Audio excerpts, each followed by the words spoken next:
Ég bið ykkur bara gott kvöld og velkomin á fund bæjarstjórnar Vestmannaeyja. Þetta er fundur 1580, haldinn í Einarsstofu 24. febrúar 2022, núna klukkan 18:00.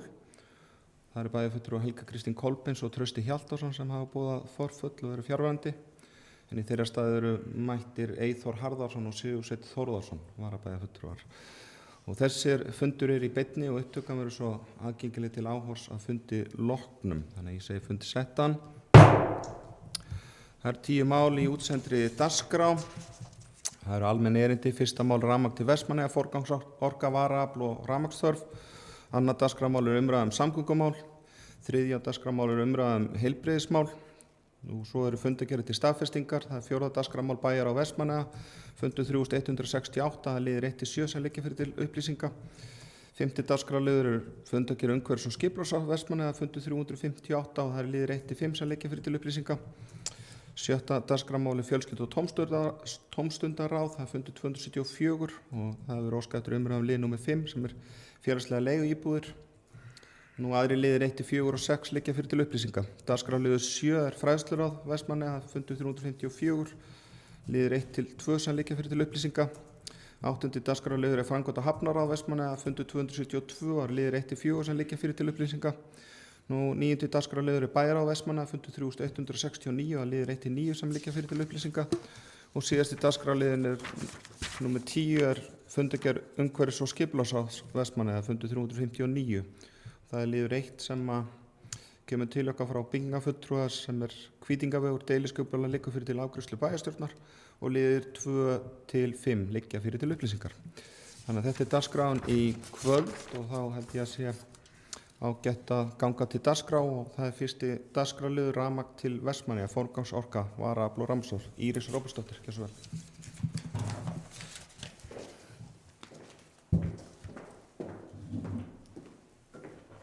Forseti, það er fulltrúar. Við höfum ekki farið varhluta af því hvernig... afsakið.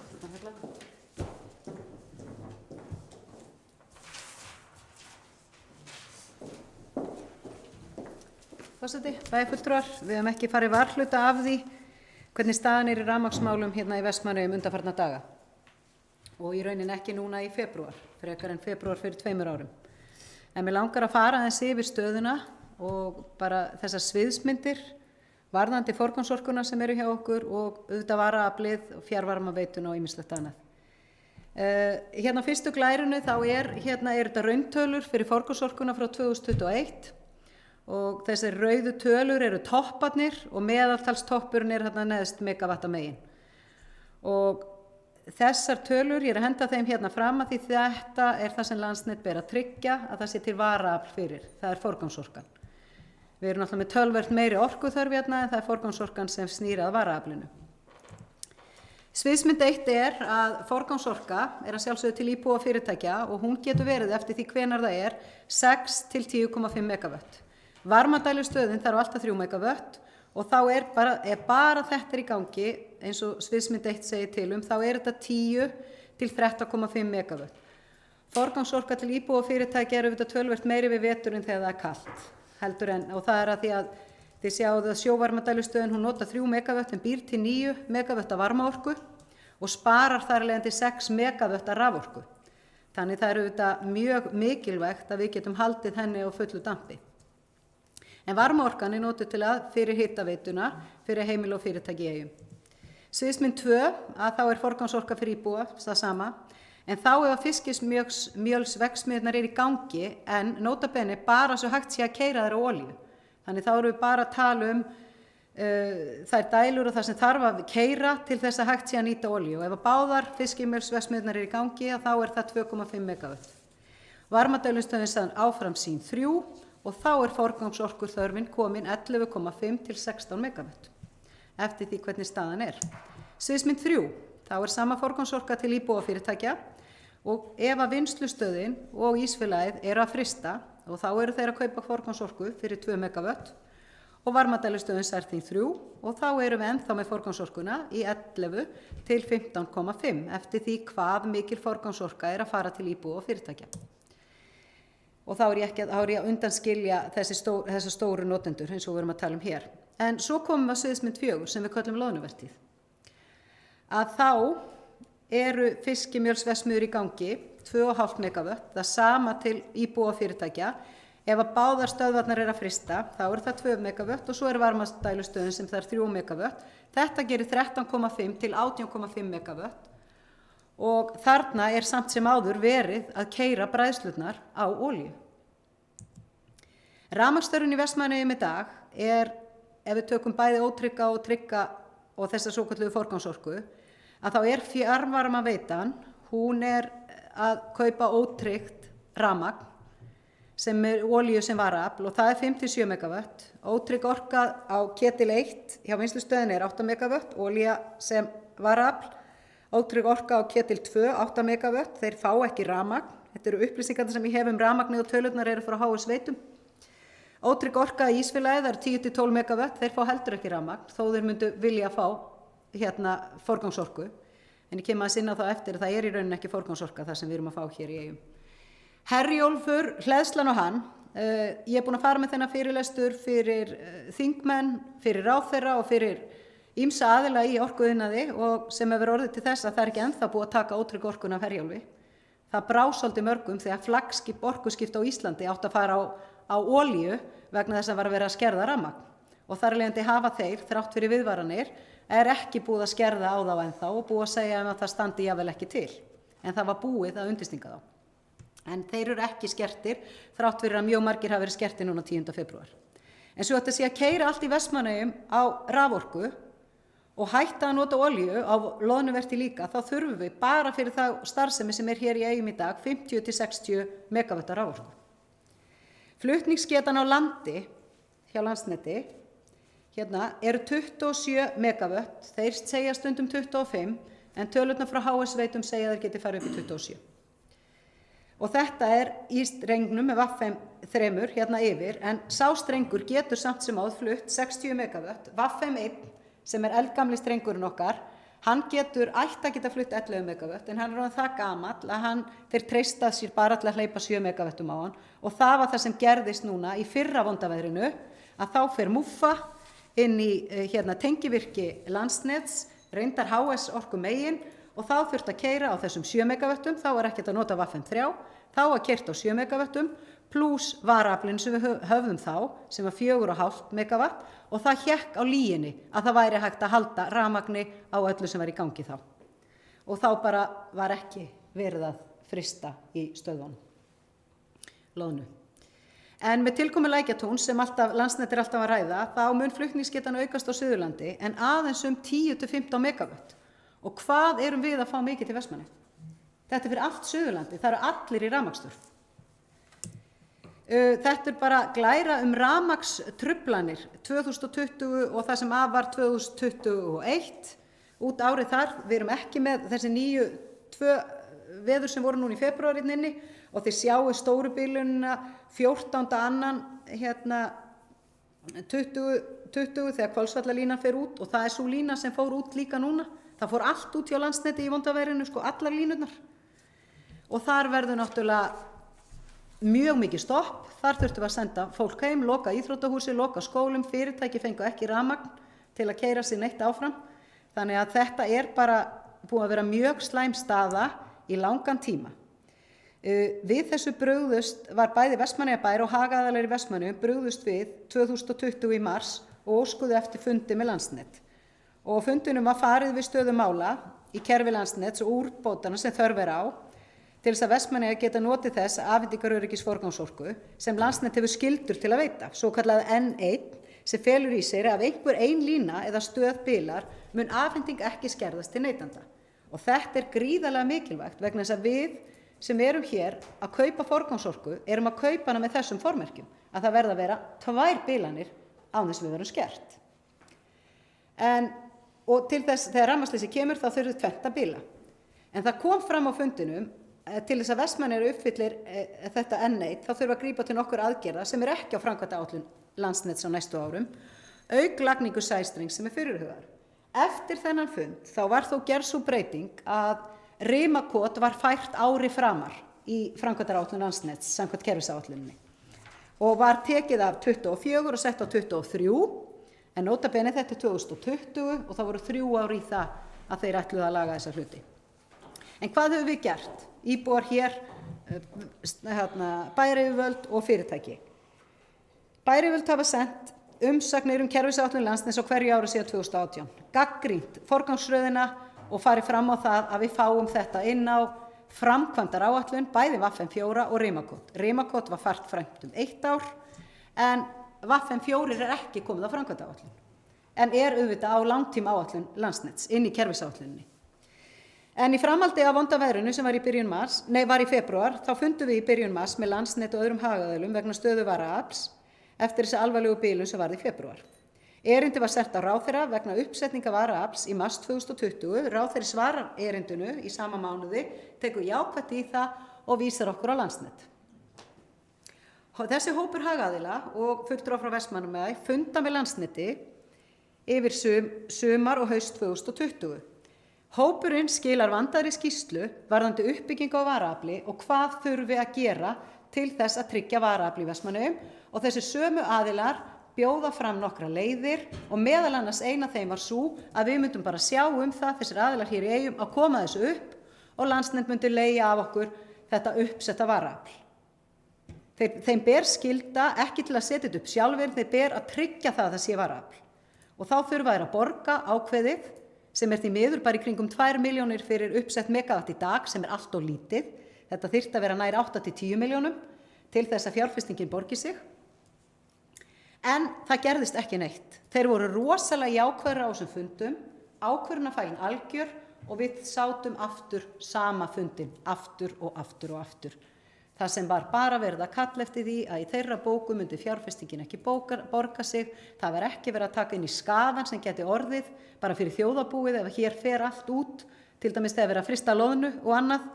Þannig að þessir fundir skiluðu engu og ofboðslega lítið í gangi hjá Landsnet, sem afskaplega stolt af því að hafa skeiðað ársreikningi með 5 milljarða króna hagnaði hjá félagi sem á að vera að byggja upp línur, sem hefur ekki lagt línu hér á Suðurlandinu í 10 ár.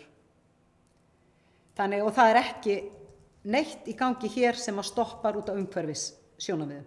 Og ef að línurnar hefðu verið núna, það eru Selfosslína, Hvolsvallalína og Hellulína, þær fóru allar núna í vonda veðrinu, engin af þeim í jörð. Selfosslína 70 ára gömul.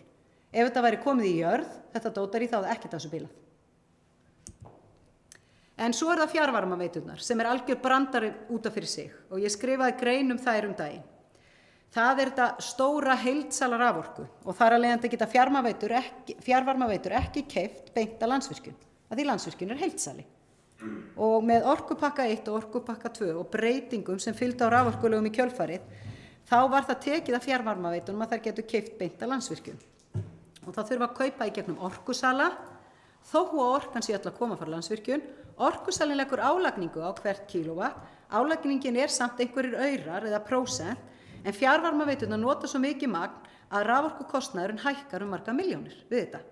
Millilið, af því það svona sali á milli sem tekur prósentu fyrir að taka orkuna frá Landsvirkjun og láta fjarvarmaveiturnar fá þær. Þessi milliliður óþarfur og eykur kostnaðinn við upphitun á hringrásavatninu og hækkar húshitunarkostnaðinn á köldum svæðum. Þeir sem eru með hitaveitu lenda ekki í þessu og kostnaðurinn hækkar ekki. Og það Landsnet flytur raforkuna í flutningskerfi sem annaðhvort forgangsorka eða ótrygg orka, og ég ætla nú ekki einu sinni að fara inn á jöfnunarorku dæmið, ruglið sem þar. Til að ná niður kostnaði oftast ótryggan flutning að ræða og olíukatlar eru sem varaafl.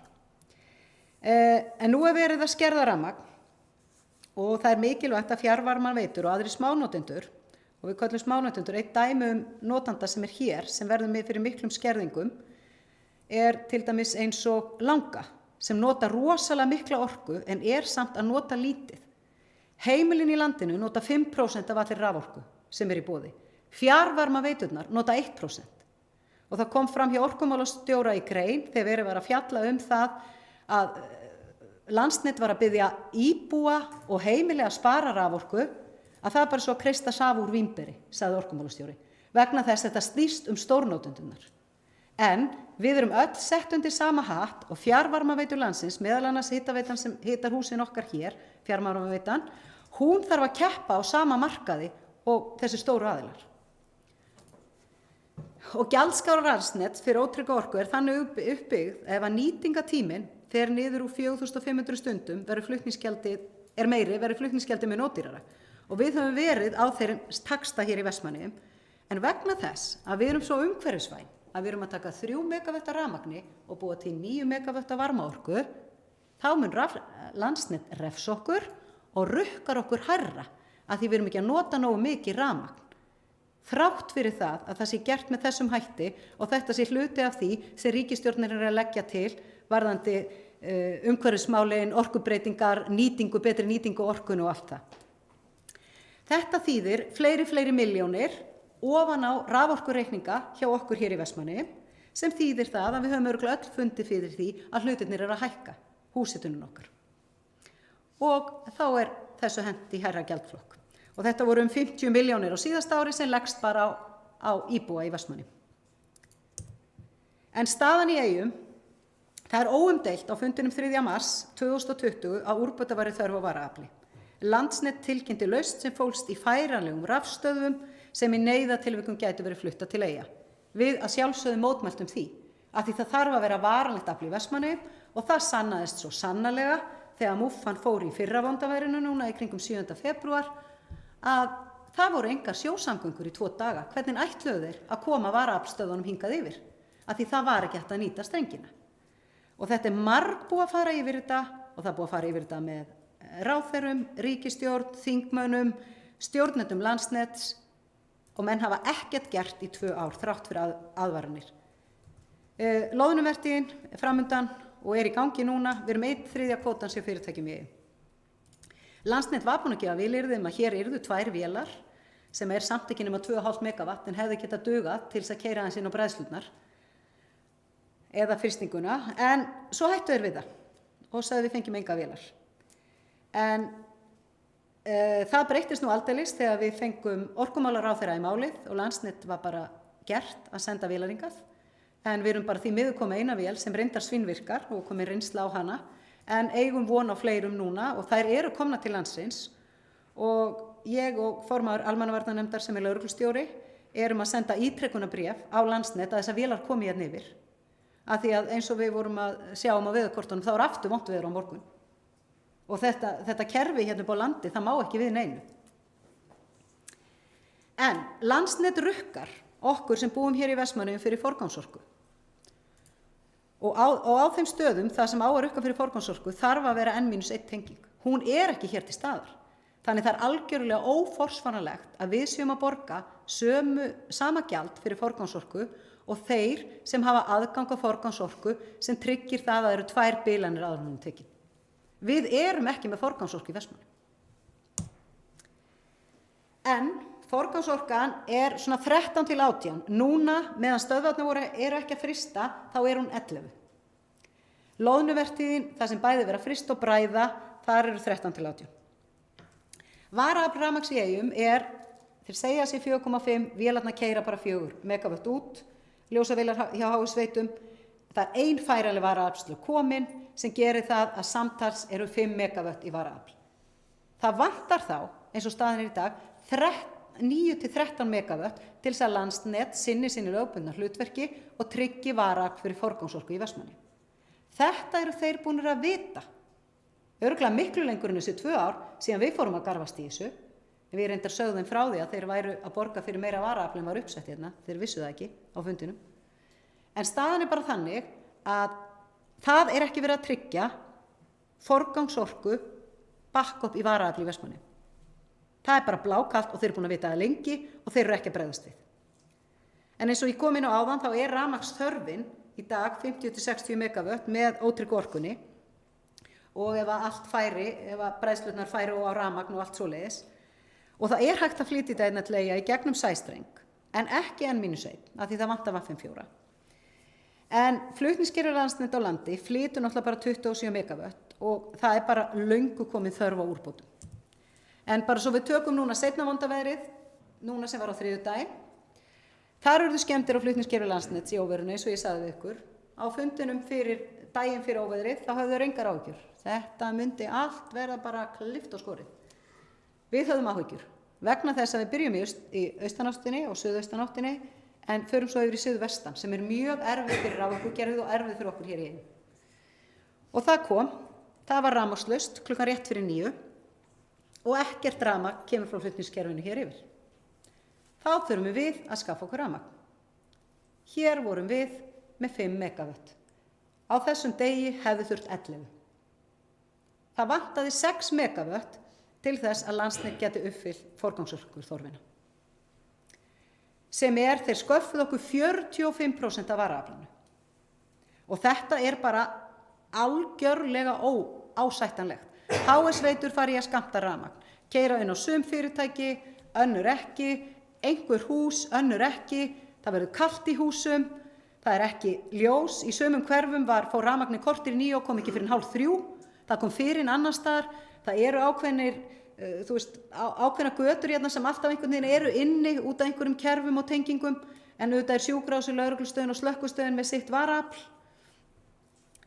En við þurftum að skerða að bæði starfsemi fyrirtæki var skert og skóla og það kólnaði í húsum. Þetta endurtekið efni frá 2020. Það hefur ekkert verið gert hjá aðilanum sem ber ábyrgð á þessu, þrátt fyrir ítrekaða fundi, aðvaranir, viðvaranir, allan pakkan. Ég hafði strax samband við Grímur, samband við almannavarnadeild ríkislögreglustjóra og við erum að funda með þeim í annað skiptið á stuttum tíma. Það var strax fundur morguninn, Landsnet var kallað inn. Þeir voru með upplýsingarnar ekki á hreinu. Orkumálastjóri, ég hef samband við ráðherra, orkumálastjóri, þá eru þeir með þær upplýsingar frá Landsnet að hér sé rafmagn á öllum húsum og hiti, sem var ekki rétt. Þannig að þetta bara í algjörum ólestri, þessi mál. En þennan dag var öllum algjörlega gert ljóst að þetta í síðasta skipti sem við búum við þessar aðstæður. Þetta algjörlega óboðlegt og þetta minnisblað sem fór fyrir ríkisstjórn núna fyrir 10 dögum stöðuna á varaaflinu í Vestmannaeyjum vegna þess að við erum búin að vera í samskiptum við ráðherrann, við erum búin að taka fundi með þingmönnunum, ég er búin að flutna líka með fleiri ráðherrum og fleiri þingmönnum og ræða við þingmenn í atvinnuveganefnd þingsins til þess að segja það að ástandið óboðlegt hérna. Og það eru fleiri. Ég er búin að vera í miklum samskiptum við hann Kitta í Snæfellsbæ og það verið að halda fólki við efnið. En staðan bara einfaldlega þannig núna að þetta glæra sem ég sendi á alla og búin að fylgja eftir við þingmennina hvað þeir séu að gera að það þarf að taka á varafmálunum strax. Endurskoða gjaldskrána fyrir uppsett varaafl. Það þarf bara að samþykkja þessa línu inn í gjaldskrána svo að við getum bara græja þetta sjálf ef Landsnet getur ekki klárað þetta. Það þarf að breyta gjaldskrá varðandi forgangsorku. Við erum ekki með raunverulega enn eitt tengingu. Það þarf að lækka forgangsorkuna til Vestmannaeyja, gjaldskrána fyrir hana. Það þarf að breyta lagaumgjörðin varðandi fjarvarmaveitur á köldum svæðum svo að við getum gert samning beint við Landsvirkjun, alveg eins og gagnaverin, álverin og þessir. Við þurfum að gera beina samninga þannig við verðum ekki skert og verðum bara á öðrum verðum heldur en við erum að bjóða í dag. Það þarf að taka tillit til smærri notenda sem nota 1,5 til 2 megawatt út fyrir sviga þegar verið að skerða ótrygga orku. Þetta eru oft fjölmenni vinnustaðir á köldum svæðum eru þeir sem eru að verða mest fyrir barðinu. Og þetta það sem við erum Vestmannaeyjabær nýfarin inn í og búin að sækja sem verður tekið núna í byrjun mars, aðgang af sveitarfélögum á köldum svæðum og þetta sameiginleg pressa frá þessum aðilum. Landsnet verður að flýta framkvæmdum flutningskerfið á landi. Þetta stendur öllu atvinnulífi fyrir þrifum, ekki bara hér í Vestmannaeyjum. Það verður að lagning af FM4 þarf að fara á framkvæmdaáætlun Landsnets til þess að tryggja N-1 tengingu hérna. Það metnaðarfull framtíðarsýn orkuskipti í stjórnarsáttmálanum en hún þarf að sjálfsögðu að vera framkvæmanleg. Það þarf að vera til raforka og það þarf að vera hægt að flytja hana. Og skilaboðin sem ég hef sent á þeim alla sem ég hef talað við, alla þessa aðila, bara ekki gera ekki neitt. Ekki bara lesa þetta, ekki bara hlusta á sem fundi, gerið eitthvað. Og ég get upplýst það að ég og Kristín eigum fund með orkumálastjóra á morgun. Þannig við erum í þessum á hverjum degi núna. Þetta bara algjörlega óboðleg staða sem okkur hér í Vestmannaeyjum boðið upp á og búið að boðið upp á allt og lengi og það ekki hægt að koma þeim upp með það sem stjórna þessu öðruvísi en að taka á þessu máli ekki seinna en strax.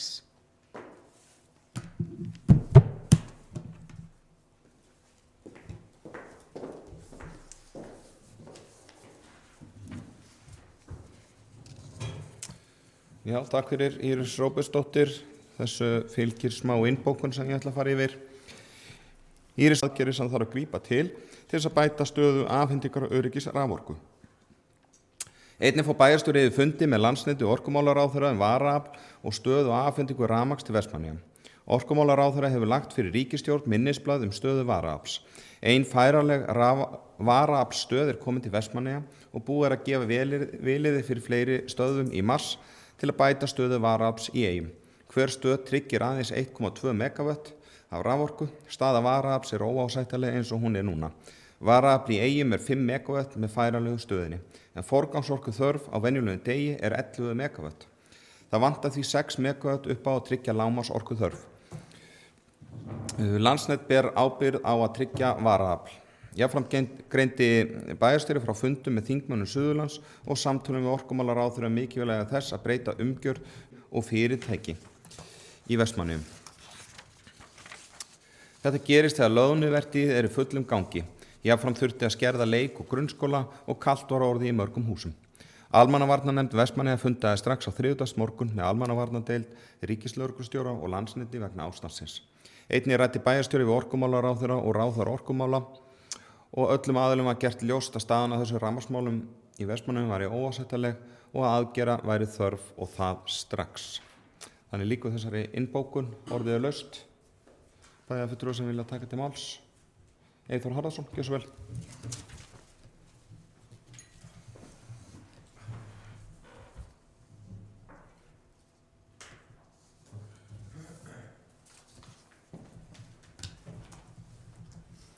Já, forseti, góðir bæjarfulltrúar og gestir. Ég þakka fyrir greinagóða úttekt og útskýringar á rafmagnsmálum og stöðu mála í Eyjum. Og því miður þetta búið að vera löng saga og löng barátta sem við erum búin að vera í.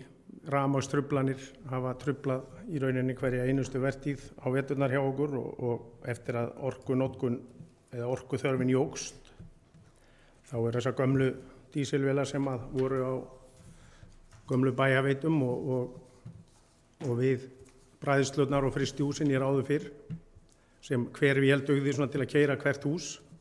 Þetta náttúrulega bara sennilega orðið sinnum 4 notkunin með að við hvað var til og menn hafi ekki haldið við þessum vélum. Það sem að okkur langar að koma með eina bókun hérna, bæjarfulltrúum Sjálfstæðisflokksins, sem að gerir nú lítið annað en aðeins að ytta bara það sem að við hefur komið fram hérna í málinu en á alveg erindi inn sem bókun. Ég ætla að lesa hana upp. Bæjarfulltrúar Sjálfstæðisflokksins leggja áherslu á mikilvægi þess að bætt verði úr afhendingaröryggi á raforku til Eyja. Ekki hefur tekist að koma á FM4 á framkvæmdaáætlun sem til dæmis forsenda orkuskipta í fiskimjölsiðnaði auk styrkingar á flutningsneti upp á landi. Einnig kemur upp grafalvarleg staða gagnvart atvinnulífinu og heimilum þegar flutningsnetið á fastalandinu gefur sig í óveðrum og ekki til staðar varaafl í Eyjum sem dugar nema í brot af þörfinni. Alvarlegasta staðan væri ef sæstrengur FM3 myndi gefa sig, þá yrði ekki verðmætasköpun á loðnuvertíð í Vestmannaeyjum þann veturinn. Og það sem að kannski við erum að velta okkur upp úr náttúrulega núna bara að vera með einn sæstreng grafalvarlegt. Ef hann fer, þá hann ekki lagaður þann veturinn. Það eru 2 en gamli strengurinn flytur ekki nema 6-7, menn það svo lítið. Og þetta maður að ræða þetta á þeim forsendum að við erum að efla atvinnulífið og það verið að biðja menn að fara í orkuskipti í bræðslunum og þar erum við að tala 40 megawatt í viðbót og við tölum alls konar og þá bara búið að dekka þennan streng og engin auka strengur til staðar. Þannig að þú veist, bara að hafa einn streng bara mjög mikið rísikó og að FM4 skuli ekki fara á framkvæmdaáætlun bara óásættanlegt og við berjumst fyrir því öll í sammenningu. En við getum glaðst við því að þessi framkvæmd eins og menn tala í Lækjatúni, þessi jarðstrengur, ef hann hefði verið orðinn klár eða sko núna, og hann verður vist klár í vor, þessi jarðstrengur, apríl, þá hefði til dæmis ekki orðið rafmagnslaust hérna í óveðrunum daginn. En aftur á móti var það rafmagnslaust hérna út af þess þegar múffan fór í okkar tengivirki hérna í Eyjum þarna vikunni áður en það er eins og það er. En við þurfum bara að berjast í þessu áfram og ég held að við erum öll sammála í þessu sem Íris Róbertsdóttir bæjarstjóri hefur flutt okkur hérna áðan og var upplýsandi og við bara bætum þessu við. Töluð orð. Takk fyrir. Já, takk fyrir Eyþór Harðarson. Vilja fleiri taka til máls undir þessum lið?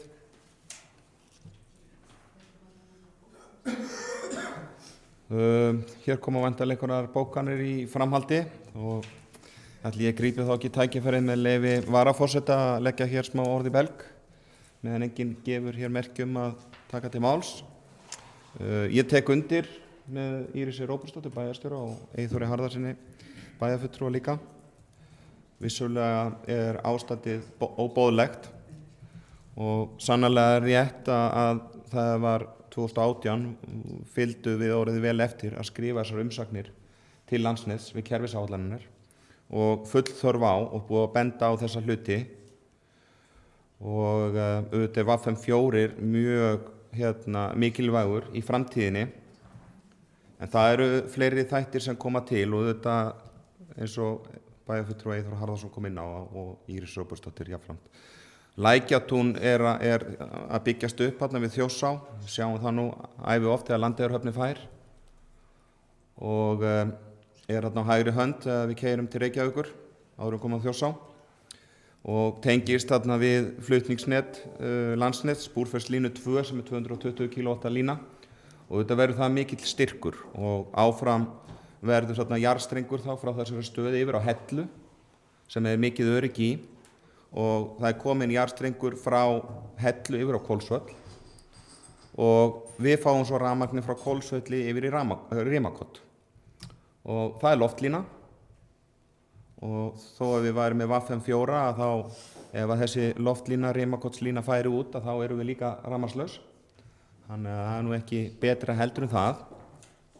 Sannarlega ef að ég hefði fengið ráð þá hefði ég nú viljað fá jarðstreng úr Lækjatúni niður í Rimakot og 132 kV streng. Mér sýnist það ekki verða úr með hvernig það en þá allavega finnst mér mikilvægt að við fáum jarðstreng frá Hellu niður í Rimakot og ég held að það bæti þá að vorum tvöföld dreifing þarna niður yfir og þá væntanlega fáum við VFM4 svo í framhaldi og svo væri þá hægt að eyða út Rimakotslínunni með því að setja jarðstreng þar í framhaldinu. En þetta eru svona krítiski 3 punktar sem ég til vera afar mikilvægt og við þurfum að standa saman í að berjast að fá. Og þetta er eins og segi við þrátt fyrir að það sé orðið hérna við að, já, einhver orkuskipti og voða fínt, allt saman sem er frábært, minnka mengun annað slíkt, við berum öll ábyrgð í því, en þá þurfum við náttúrulega líka að geta að skaffa þessa grænu orku. Og þetta er ofboðslega dapurt að lesa það síðan að fyrirtæki eins og Landsnet sé svo með einhverja milljarða hagnað. Sko, við skulum ekki gleyma því að þó svo að ekki verið hægt að framkvæma annars þar á landinu, þá hefur bara held ég ekkert stoppað á Suðurlandi við að leggja þessar lagnir meðal annars. Og þarna hefur menn nú getað nýtt bara peningana í að byggja upp á þessum enda meðan það er verið að deila eitthvað leyfi og annars þar á landinu. Þannig að mér finnst þetta dapurt og ég ætla að vona og bara þakka Írisi og öðrum sem hafa komið að því að vekja máls á oss og taka þessa umræðu. En þetta er kannski orðið lengra heldur en að ég ætlaði mér að brúa bilið en hér er bæjarfulltrúi að byrja orðið þannig að það er gott. Þá er þetta tekist ágætlega. Hildur Sólveig Sigurðardóttir, gjörðu svo vel. Forseti, bæjarfulltrúar, gestir, já ég þakka sömuleiðis fína yfirferð á þessu máli og veit að það er mikið búið að funda og ég veit líka að hagaðilar hér í bænum hafa fundað líka með orkumálaráðherra og reynda að gera grein fyrir þessari alvarlegu stöðu.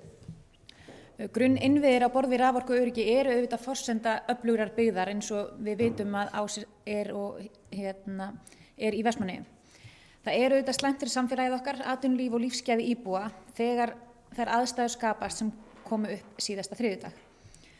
Og ég vildi kannski líka aðeins forvitnast og spyrja bæjarstjóra út í það, því að það getur auðvitað ekki síður truflað öryggi fólks þegar það kemur upp að símkerfi virka ekki eins og kom fram hjá hópi farsímanotenda á þriðjudaginn, sem náttúrulega óásættanlegt og svona ákveðið svona öryggisatriði, þannig að ég vildi líka spyrja hvort almannavarnanefnd hefði eitthvað rætt þann þátt. Flutningskerfi raforku þarf auðvitað eins og búið að koma fram inn að bæta hið snarasta til að hægt sé að flytja orku milli landshluta. Og ef orkan í landinu svona ekki að standa undir orkuþörfinni, þá auðvitað þarf að skoða aðra virkjunar möguleika. Það hafa undanfarin 23 ár verið að koma orkufrek gagnaver inn á kerfið sem að éta upp stöðugu orkun okkar og ganga einnig á ótryggu orkubirgðirnar. Það ánægjulegt að það sé komin eitthvað rekspöl með varaafl, eða sé allavega komið þó þetta varaafl og vonandi í trúinni ekki öðru en við förum að ná eyrum Landsnets varðandi að fá frekara varaafl hingað. En það auðvitað óásættanlegt að í 2 ár hafi ekki verið hlusta á okkur og að sama staðan sé uppi og verstu mögulegu aðstæður hafi þurft að raungerast eins og var búið að aðvara yfirvöld orkumála að við getum staðið frammi fyrir. Og eins og ég segi, það þarf að tryggja að næg orka sé til í landinu til þess að þau grænu orkuskipti sem ríkisstjórn stefnir á geti farið fram. Það ekki nóg að setja bara þessi fínu orð fram í stjórnarsáttmála, heldur þurfa hljóð og mynd að fara saman. Flutningskerfi þarf að bæta, VF4 þarf að komast að framkvæmdaáætlun. Í dag eru 10 fiskimjölsverksmiðjur á landinu sem nota á bilinu 30–40.000 lítra á dag af olíu sem svipað á að fylla bensína 800–900 bíla. Það gera þær því að aðgengi að orku ekki nægt eða nægilega tryggt og slíkt umfang olíunotkunar auðvitað ekki umhverfisvænt og vinnur ekki með markmiðum til uppfyllingar á til dæmis loftslagssáttmálunum. Innviðir raforku þurfa nauðsynlega að fá alla athygli þingheims og orkustofnana til að bæta úr þeirri stöðu sem við og aðrir landshlutar að standa frammi fyrir í dag. Takk fyrir áheyrnina.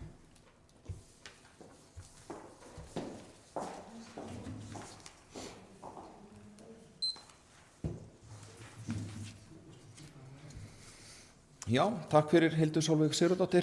Sigursveinn Þórðarson, gjörðu svo vel.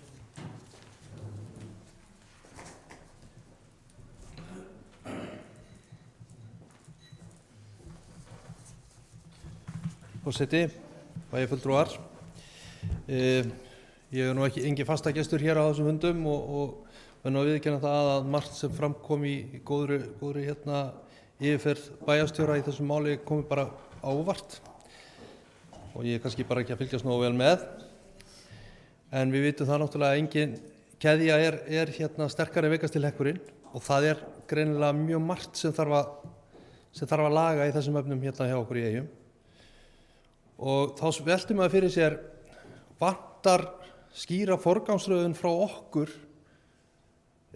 í það hvað þarf að fara í fyrst og hvernig við eigum að leysa þetta.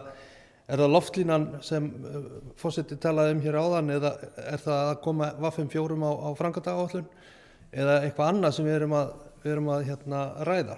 Ég hef alveg sjálfur séð það á mínu reikningum að notkunin hefur hækkað mikið og til dæmis það eitthvað sem við erum að setja í forgang. Þannig ég velti þessu bara fyrir mig hvort að við erum að velta okkur í mörgum málum í einu frekar en að reyna að forgangsraða svolítið í þessum efnum. Takk. Já, takk að Sigurðssyni Þórðarsyni fyrir þetta. Íris Róbersdóttir, gjörðu svo vel.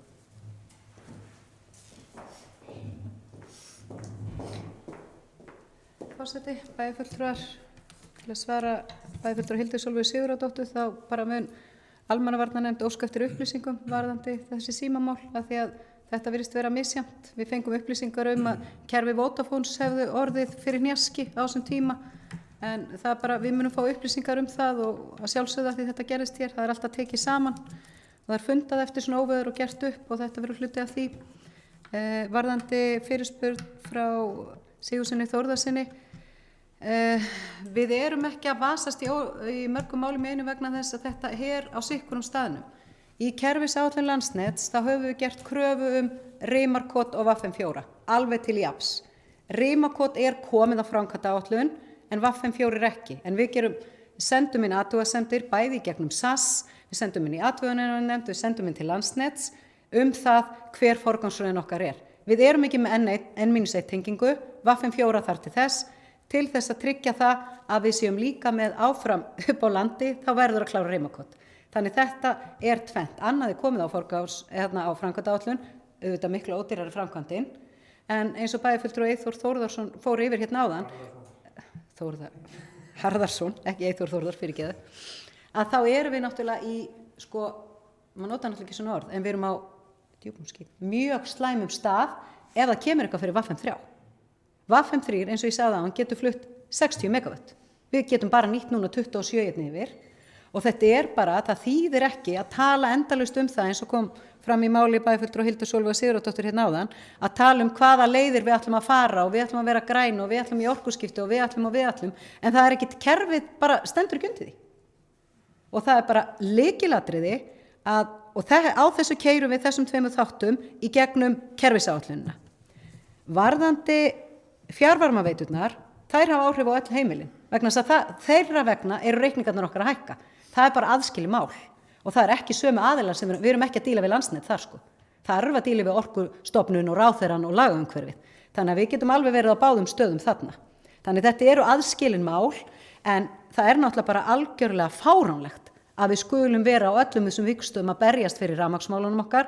Þetta hefur legið fyrir, eins og Eyþór kom inn á miklu lengur en frá því ég fór í eina stól sem ég satt í. Þetta varafli búin að vera í ólagi í áratugi og menn hafa komist upp með það að gera ekki neitt í því. En þetta náttúrulega, eins og ég segi, þetta sýnir svolítið hvernig staðan þegar menn að passa sig á því að skerða ekki Herjólf, af því það litur svo illa út, skiljiði, af því ég náttúrulega búin að segja það allar ráðherrana, flaggskip orkuskipta náttúrulega að setja olíu. Nei, þá þorir ekki skerða hann, en skerðu þetta allt annað hérna hjá okkur, sem þýðir að við erum mjög óumhverfisvæn þessa dagana. Bara algjörlega óboðlegt.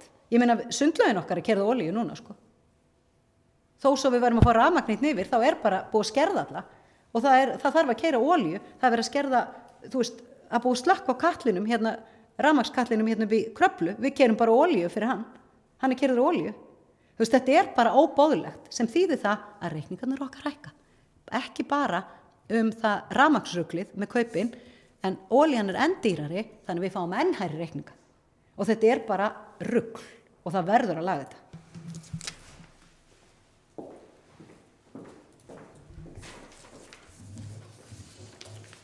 Já, takk fyrir Íris Róbertsdóttir. Það eitthvað meira kannski sem glemdist.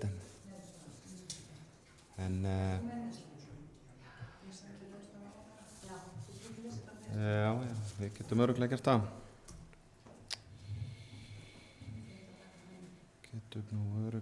það. Annars ætlaði ég að nýta tækifærið til þess að ég var alltaf búin að lesa innbókunina hérna. Ég ekki með niðurstöðuna hjá mér, en já. Þá þarf ég að finna hana. En með leyfi varaforseta þá ætla ég kannski að bæta við það sem bæjarfulltrúi Sigursteinn Þórðarson var að spyrja meðal annars sem svo sem hitunarkostnaðurinn og rafmagns og svo uppbygging á raforkukerfinu og ég þreytist seint að benda á staðreyndir og ég held að sé ágætt að rifja það upp að VAFM1 sem fyrsti sæstrengurinn, hann frá 1962 og VAFM2 frá 1978 og það náttúrulega voru bilanir í þeim báðum og það náttúrulega það sem kom upp 12. september 2012, ekki rosa langt síðan, þó að vera 10 ár, þá kom bilun upp í VAFM2. Það var ekki fyrir þá sem að það kveiknaði ljós hjá mönnum að fara að leggja VAFM3. Það var það sem þurfti. Og það náttúrulega þetta pínulítið bátt, svona eins og þetta virðist vera að horfa við manni eins og hjá Landsnet, að komast inn á kerfisáætlun og svo þessu ítt áfram og senkað og allt og þessu krus, þannig að þetta eilífðar barátta og þannig að þetta ekki öfundsvert og þannig að við þurfum bara að vera vel vakandi fyrir þessu og hér komin niðurstaðan sem ég var ekki með áðan.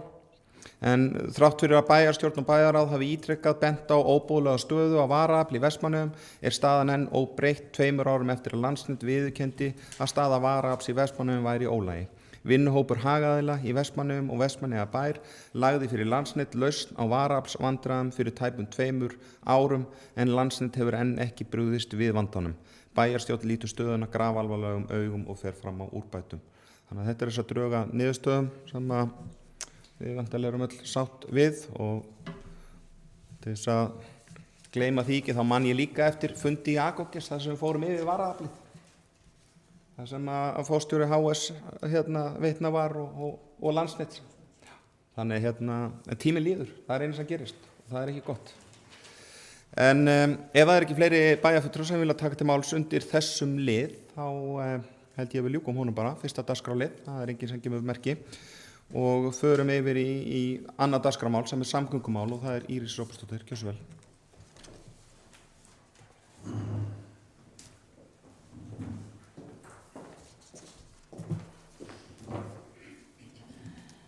Forseti, bæjarfulltrúar.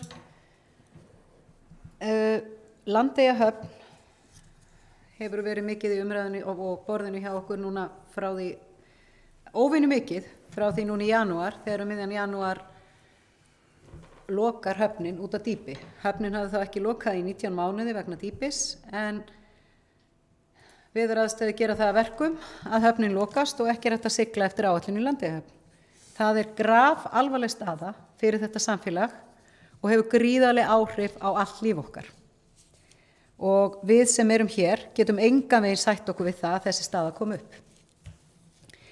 Í framhaldi af þessu öllu að þá fengum við forsvarsmenn Vegagerðarinnar á fund til okkar, það sem farið var yfir það sem Vegagerðin er að gera, útboð sem er framundan núna í vor, í mars-apríl, sem er nýtt útboð á svokallari viðhaldsdýpkun. Það er dýpkunin til þess að halda höfninu opinni og það útboð sem var farið í og var samþykkt bara mitt sumar 2018, það er sem sagt að renna sitt skeið og ég segi sem betur fer af því að tækjabúnaðurinn sem samþykktu var í því útboði er algjörlega óboðlegur og það hefur bara sýnt sig.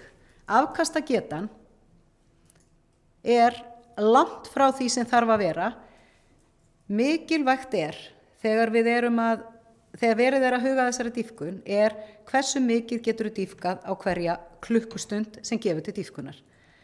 Að því eins og kom fram í þessari kynningu sem að Vegagerðin var með fyrir okkur, í meðalári eru 5 dagar í janúar sem hægt er að dýpka. Árið núna, 2022, voru 3 dagar. Sem segir okkur það að ef að þú hefur þau ekki allan við og ef þú ert ekki með alvöru búnað, þá næst ekki að opna höfnina ef hún lokast. Kosturinn við nýjaskipið sem hjálpar okkur mjög í þessu er að það reynist ekki þörf lengur að dýpka á rifinu. En það þarf að dýpka í hafnaminninu. Minni þarf að vera þar 5,5 meter. Samkvæmt mælingunni fyrir síðustu brjál óveður þá var 4,5 í hafnaminninu. Og það er hægt að sigla við góðar aðstæður eins og þeir hafa verið að gera nokkru sinnum á þessu tímabili, en það að höfnin sé ekki opin er það sem við getum ekki sætt okkur við. Á þessum fundi var líka farið yfir hinn svokallaða fasta dælubúnað og farið yfir það með bæjarfulltrúum af hverju hann var ekki settur upp. Það var tekið tillit til athugasemda Herjólfs og það voru líka ákveðnir þættir sem að ég bara vona og búin að óska eftir að Vegagerðin gerir bara grein fyrir, upplýsi bæjarbúa þessa möguleika sem eru í varðandi fasta dýpkunarbúnað og af hverju var ekki haldið áfram með verkefnið. En verkefninu var auðvitað frestað vegna þess að það voru ákveðnir þættir sem menn vildu skoða, sem var þessi búnaður sem var verið að skoða voru þessi kranar út á görðunum, en það var ýmislegt sem kom fram í því sem að var ekki kannski eins og lagt var upp með upphafi, að það að þeir gæti ekki, að væri ekki virkni yfir 1,5 meter, að það mætti ekki vera nema mjög lítill vindhraði til þess að hægt væri að vinna og fleira þar að lútandi. En það sem stóra málið núna er að auðvitað þarf Vegagerðin að tryggja það á meðan við búum við þennan dýpkunarbúnað að þeir leiti allra leiða til að koma öðru skipi til að opna. Í framhaldinu þarf að tryggja það í útboðinu verði afkastageta, stjórnhæfni og það hversu mikið skipi getur til dæmis borið og hvernig tækjabúnaðan hefur til þess að tryggja það að við 3-földum að minnstakosti ef ekki 4-földum afkastagetu núverandi skips. Og á þetta hefur Vegagerðin sæst allt í útboðinu. Þessar breytingar verða gerðar. Jafnframt verður vetrardýpkunin sett inn í útboð sem var ekki síðast en kom inn núna fyrir 2 eða 3 árum, að það er dýpkað yfir veturinn eins og núna. Ef að það hefði ekki verið gert, að þá væri ekki verið að dýpka núna og myndi ekki verið að byrja að dýpka fyrir 15. mars. En það lítur, samkvæmt þessum kynningum sem við höfum, þá lítur þetta betur út inn í framtíðina. Það lítur betur út að við fáum öflugra skip og þetta verði auðveldara að eiga við dýpkunina. En við þurfum líka að horfa á stöðuna eins og hún er í dag. Höfnin er ekki opin fyrir fulla áætlun, sem að stjórn Herjólfs hefur tilkynnt að fara í núna 1. mars, sem var nótabene mjög ánægilegt að búið að setja 7. ferðin inn á áætlun.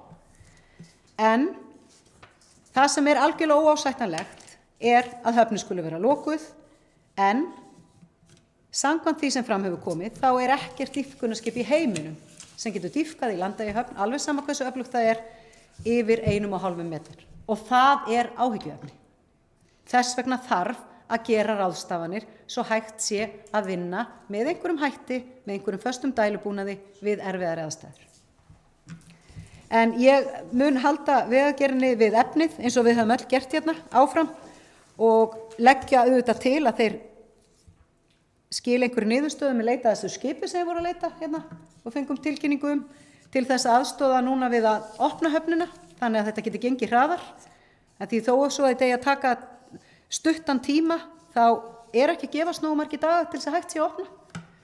Þannig að við skulum vona að það breytist, að veðurspáin er okkur nú ekki hliðholt næstu daga. En bara svo það sé sagt að þá er gríðarlega mikilvægt að það verði þessi breytingi í þessu útboði sem er búið að gefa okkur vilyrði og í framhaldinu þarf að klára úttekt á höfninni svo hægt sé að sigla inn í þessa höfn í að minnstakosti 3,5 meters ölduhæð. Eins og staðan er í dag er miðað við 2,5 og það er meter minna en okkur var sagt að væri hægt að gera þegar þessi höfn var sett hér á borði fyrir okkur Vestmannaeyinga og talaði hversu mikil samgöngubót hún gæti orðið sem hún er en ekki þegar hún er lokuð. Og hún er bara lokuð of marga daga líka út af ölduhæð. Þannig þetta er allavega það sem ég myndi vilja fara yfir og við munum halda Vegagerðinni vel við efnið. En staðan er bara einfaldlega þannig að sá búnaður sem er verið að nota í dag er ekki að ganga upp. Þetta er allt of lítil afköst og við getum ekki sætt okkur við það að höfnin sé lokuð. Það hefur bara allt of mikil áhrif á samfélagið okkar. Við erum orðin vön því að sigla þessa leið og fólki sem kemur til okkar og nýtir sér þetta er líka orðið vant því og fólk er bara ekki tilbúið að fara lengri leiðina. Þetta er bara orðið gott.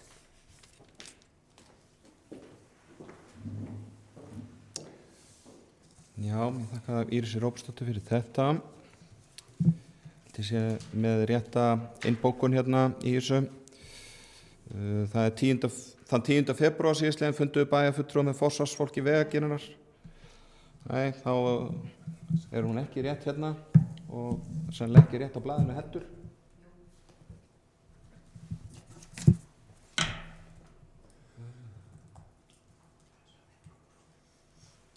Og erum við að finna út úr því.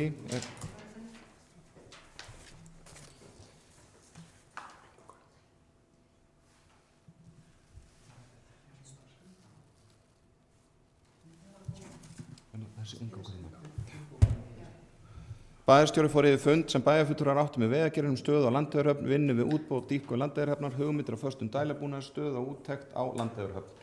Það er það sem er þá innbókað hér hjá ritara. Nú, orðið er laust áfram. Orðið er laust áfram undir þessum dagskrárlið. Þeir bæjarfulltrúar sem vilja ræða samgöngumál. Hildur Sóley Sigurðardóttir, gjörðu svo vel.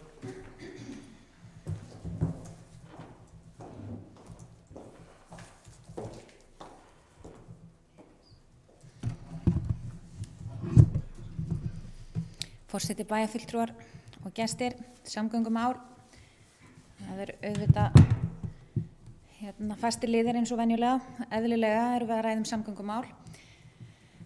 Það er auðvitað óásættanlegt að við séum ennþá með dýpkunarskip sem er ekki að ráða við aðstæður í mynni Landeyjahafnar.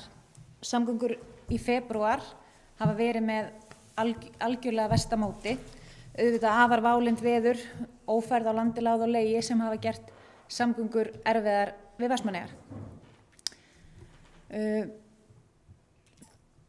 Það er auðvitað ekki boði að bíða eins og við höfum gert í fleiri ár eftir því að Björgun uppfæri skipakost sinn sem hefur verið beðið nógu lengi eftir. Það þarf að fá tafarlaust skip sem getur athafnað sig við erfiðar aðstæður, líkt og til dæmis belgarnir á Jandir 0 gátu. Þeir voru með 1200 rúmmetra lest sem losaði sandinn á skömmum tíma með jetrör að framan og gátu athafnað sig með mun betri hætti en dísan. Dýpkunarmál hafa verið skoðuð í rúman áratug eða frá opnun hafnarinnar 2010 og þá sérstaklega með tilliti til hvað sé hægt að gera í hafnarmenninu, en engin augljós lausn virðist vera fundin á þessu tímabili. Búið hefur verið að verja töluverðum fjárhæðum vegagerðar í að skoða meðal annars fastan dælubúnað á garðsendum sem er komin í frost, þó auðvitað sé talað um að það sé verið að skoða þetta áfram. En hversu lengi á að skoða? Í 20 ára í viðbót? Hversu mikla þolinmæði ætlum við að hafa gagnvart því að eitthvað sé gert í þessu máli? Bíðum eftir úttekt. Ég vil allavega freka framkvæmdir, hlutirnir séu prófaðir og ef þeir ganga ekki þá er næsti hluti prófaður. Það er hægt að eyða endalausum tíma og endalausum fjármunum í útboð, úttektir, líkön, vangaveltur, ráðgjöf. En á endanum þarf bara að prófa sig áfram, skapa reynslu og þekkingu. Framkvæma. Á síðasta kjörtímabili vildi Vegagerðin ekki veita fjárveitingar til belgana sem vildu prófa nýstárlegar aðferðir við dýpkun á rifinu utan hafnarminnis. Vestmannaeyjabær hljóp þá undir bagga og viti menn þær aðferðir gengu vonum framar. Það hefði eflaust verið hægt að henda nokkrum milljónum og mánuðum í líkanaprófanir, úttektir og ráðgjöf af þeim aðferðum, en á endanum þarf bara að læra af reynslunni eins og við öll. En varðandi samgöngur, þá get ég ekki staðið hér í pontu án þess að ræða málefni Herjólfs. Að mínu mati er það óásættanlegt að bæjarstjóri Íris Róbertsdóttir veigri sér við fyrirspurnum fjölmiðla og fyrir sig ábyrgð sem eigandi félagsins. Sú þöggun sem ríkt hefur í málinu af hálfu meirihluta er þrúgandi og hefur að mínu mati skaðað orðstír félagsins og trúverðugleika. Ítrekað lesi fréttir úr hinum ýmsu fjölmiðlum þar sem ekki næst í bæjarstjóra né stjórnarformann vegna þungrar umræðu málefni Herjólfs ohf. Af hverju er það í lagi að bæjarstjóri svari ekki spurningum fjölmiðlamanna sem lúta að einu stærstu hagsmunamáli samfélagsins? Í þessu virðist ríkja fullkomin þöggun og þegar fulltrúar minnihlutans dirfast til þess að svara fjölmiðlamönnum eru þeir gagnrýndir fyrir slíkt að fulltrúi meirihluta og jafnvel sakaðir lygar. Á síðasta bæjarstjórnarfundi gagnrýndu fulltrúar Sjálfstæðisflokksins skort á upplýsingagjöf vegna málsins, en engin fulltrúi meirihlutans gat svo sem mikið stumrað upp orði málið. Haldinn hefur verið fundur með stjórn og bæjarráði þar sem gert grein fyrir málinu. Bæjarfulltrúum gafst þar kostur á að spyrja, eða svara fyrir sig þegar þeir voru gagnrýndir meðal annars fyrir að svara spurningum fjölmiðlamanna. Ég hef óskað eftir gögnum vegna málsins, síðast þann 25. janúar en ekki fengið nein gögn mánuði síðar. Staðan og málið kemur bæjarfulltrúum við, þrátt fyrir að bæjarfulltrúar meirihlutans séu þöglir sem gröfin. Málið lýtur að fjárhagslegum ábyrgðum félagsins, málið lýtur að trúverðugleika og orðspori félagsins og aukinni starfsmannaveltu, en þjálfun ný starfsfólks á ferjuna er kostnaðarsamt. Það er enginn að tala hér að fulltrúar þurfa að ræða einstaklinga eða einstök málefni þeirra. Fullkomlega eðlilegt er þó að upplýsa stöðu mála.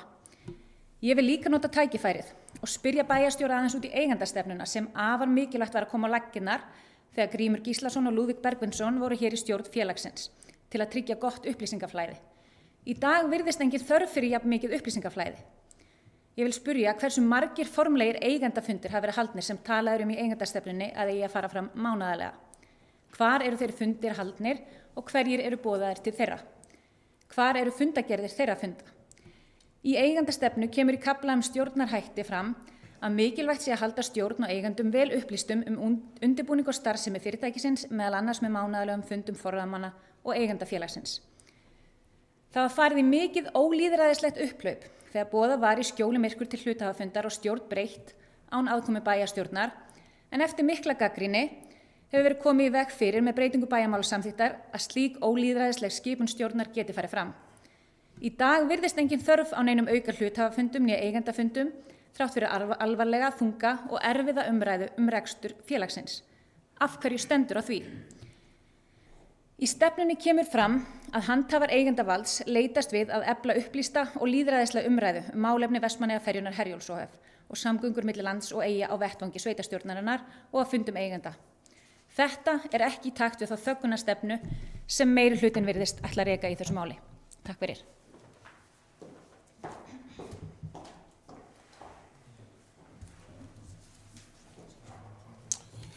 Þakka Hildi Sólveig Sigurðardóttur fyrir þetta. Vilja fleiri bæjarfulltrúar taka til máls undir þessum lið?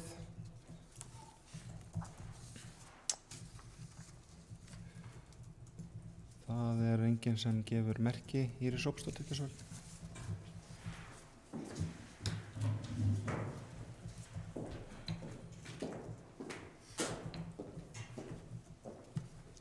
Forseti, bæjarfulltrúar. Ég vil gjarnan að þegar er talað að á fleiri stöðum hafi ég neitað að tjá mig málið. Ég veit 2 skipti, annars skipti var ég í Sundi, hringdi viðkomandi fréttamann sem var ekki tilbúin að leiðrétta það, en í hitt skiptið man ég ekki eftir, þannig að ég veit ekki hvað skipti bæjarfulltrúan er að nefna. Varðandi eigandastefnuna og fundi, þá stendur ekki eigandastefnunni formlegi fundir, það stendur fundir. Og þeir eru haldnir með framkvæmdastjóra. Ég tala við Hörð reglulega 2 sinnum í hverju mánuði og það snýr að sömu upplýsingum á Vegagerðin kallar eftir. Við spurjum hvort að þau séu á áætlun. Ég get óskað eftir upplýsingum og það sem við höfum gert hluta, og ef við skoðum tilbaka þá er þessi 4 sinnum sem við höfum tekið þetta inn í bæjarráð. Þá hefur framkvæmdastjóri eða framkvæmdastjóri og stjórnarformaður komið inn til okkar frá því að þetta form kom á. Staðan áður en það var, þá fengum við engar upplýsingar. Við fengum ekki upplýsingar hvort að áætlunina væri að ganga eftir. Vegagerðin fikk ekki upplýsingar varðandi fjármál félagsins, þannig að eigendastefnan er að hluta til líka að ósk að sjálfsögðu Vegagerðina til þess að við getum uppfyllt okkar samning. En það er ekki haldnar fundagerðir, þessi fundir eru ekki formlegir, en það er algjörlega sjálfsagt að ef að bæjarfulltrúi telur þessi þörf á því að fá bara 1 sinni í mánuði framkvæmdastjóra Herjólfs inn á fund í bæjarráði, þá eru fundirnir orðnir þar. Og þá er þá fleiri sem að geta komið að og spurt, en ef að bæjarfulltrúin hefur skoðað tilbaka, þá hefur hún nú setið nokkra fundi sem uppfylla þetta skilyrði, en þess á milli hefur það bara verið ég og framkvæmdastjóri, og þá horfi ég til fjárhagsáætlunar félagsins og varðandi áætlun og þetta þá þætti sem að við eru á mínu borði gagnvart þeim aðila sem við útvistum verkefninu til. Og það snýra rekstrinum og það snýra fjármálunum og það snýra áætlunargerðinni. Og meðan hlutirnir hafa ekki verið í lagi, þá hefur þetta bara verið í þessu formi, en ég held við höfum haldið eina 6-7 fundi bara fyrir rúma ári síðan, því fjármálum voru í ólagi, þá kemur það upp úr svona fundum, þá er öll bæjarstjórn tekin inn í það, þannig að það var ansi margir fundir verið haldnir með stjórn Herjólfs. Þannig að staðan er bara þannig að þetta verið, en starfsmannamálin eru bara mjög flókin, og þó að bæjarfulltrúin hafa nú verið að skauta fram hjá því, þá er það auðvitað hluturinn sem er búin að vera þessi heita kartefla. Og ég, eins og þið öll, hef auðvitað áhyggjur af rekstrinum ef að hlutirnir eru í ólestri. Við sátum samt sama fundin og það voru nú ákveðin svör sem komu, ekki það að það er ekki boði að ræða það sem sagt var, vegna þess að fundirnir eru haldnir þannig, en það að segja fram að fulltrúa meirihlutans hafi ekki getað andað upp úr sér neinu orði þarna, finnst mér náttúrulega bara mjög ósmekklegt af bæjarfulltrúanum. Og ég ætla bara að fá að bera mig sakir þegar viðkomandi kemur hér, bæjarfulltrúi, og talar það að enginn hafi talað á þessum fundi nánast nema minnihlutin. Það er bara ekki rétt. Og ég er bara mjög ósátt við það. Við skulum reyna að hafa þessa umræðu á þeim nótum að fólk geti staðið við það sem það segir. En ég vona að bæjarfulltrúi nái þessar útskýring á fundunum. En það er algjörlega sjálfsagt mál að taka þessa fundi 1 sinni í mánuðin í bæjarráði ef að það er ósk bæjarfulltrúans. Hún hefur bara ekki komið hingað, en bæjarfulltrúar og bæjarráð sérstaklega hafa margsinnis hitt forsvarsmenn félagsins og voru inn í öllum ákvörðunum þegar áhyggjur voru af rekstri félagsins og fjármálum. Og ég myndi vilja að bæjarfulltrúi svara því hvort að það sé ekki rétt.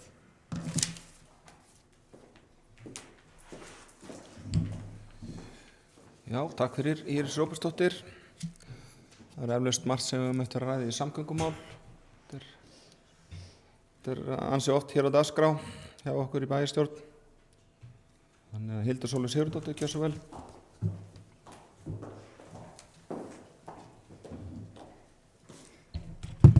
Forseti, bæjarfulltrúar og gestir, já, til þess að bera sjálf af mér sakir að ég sé að vitna í einhverja lokaða fundi, að þá ætla ég að fá að lesa aftur það sem ég sagði hér í ræðu, og og ef að bæjarstjóri treystir ekki orðum mínum að þá getur hún spilað upptökuna sjálf. Ég sagði orðrétt á síðasta bæjarstjórnarfundi gagnrýndu fulltrúar Sjálfstæðisflokksins skort á upplýsingagjöf vegna málsins en engin fulltrúi meirihlutans gat svo mikið stumrað upp orðu málið. Á síðasta bæjarstjórnarfundi var ég eini bæjarfulltrúin sem að ræddi þetta mál og engin annar. Þarna ég ekki að brjóta neitt trúnað, þetta var opinn fundur sem var tekin upp og þar voru engir bæjarfulltrúar. Það að bæjarstjóri sé að væna mig hér að vitna í orð af lokuðum fundi bæjarráðs finnst mér ómaklegt en kemur mér samt ekki á óvart. Ég ætla að óska eftir því að hún ber aftur upp þá spurningu sem til mín var beint að því ég bara hreinlega náði henni ekki. Takk. Já, takk fyrir Hildur Sólveig Sigurðardóttir. Ég vil að það sé sjálfsagt og þarna hefur örugglega orðið einhver misskilningur á. Íris Róbertsdóttir, gjörðu svo vel. Forseti, bæjarfulltrúar, mér ljúft og skylt að biðjast afsökunar. Ég tók þetta sem bæjarráð. Þannig að bara tek það algjörlega tilbaka. Ég bara misskildi ræðuna hjá bæjarfulltrúa. En spurningin varðaði fundina, það sem ég sagði að það ekki rétt að bæjarfulltrúum hefur verið haldið mjög upplýstum þegar reksturinn vorum að fara í gegnum reksturinn og það ekki rétt að það hefur verið með minni, ég tók það saman daginn, þeir eru orðnir ansi margir fundirnir sem fulltrúar ferjunar annarkvort bara framkvæmdastjóri eða framkvæmdastjóri og stjórnarformaður hafa komið inn í bæjarráð. Viðkomandi bæjarfulltrúi hefur náttúrulega ekki alltaf verið í bæjarráði en þessi skipti hafa verið eftir að þetta var, þá hefur við reglulega fengið á þeim bæði þegar fyrrverandi framkvæmdastjóri var og þegar núverandi framkvæmdastjóri Þannig að, en eins og ég segi, ég lagði líka til bara hugmyndum að framkvæmdastjóri félagsins kæmi inn á einu sinni í mánuði inn í bæjarráð og færi svona yfir stöðuna og ég var alveg til að fá viðbrögð við því líka. Já, takk fyrir Íris Róbertsdóttir. Þetta hefur örugglega komist betur til skila þá núna. Þannig að Hildur Sólveig Sigurðardóttir, gjörðu svo vel.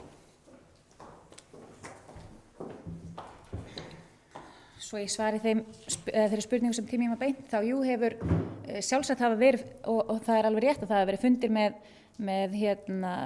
stjórnarformanni og framkvæmdastjóra sem hafa komið og farið yfir upplýsingar. Við áttum fundi í bæjarráði þar sem hafa farið yfir þetta mál en ég ítreka samt það sem hefur framkomið. Ég hef óskað eftir upplýsingum sem hef ekki fengið. Mér hefur þótt þessi umræða þetta mál verið af skornum skammti en vissulega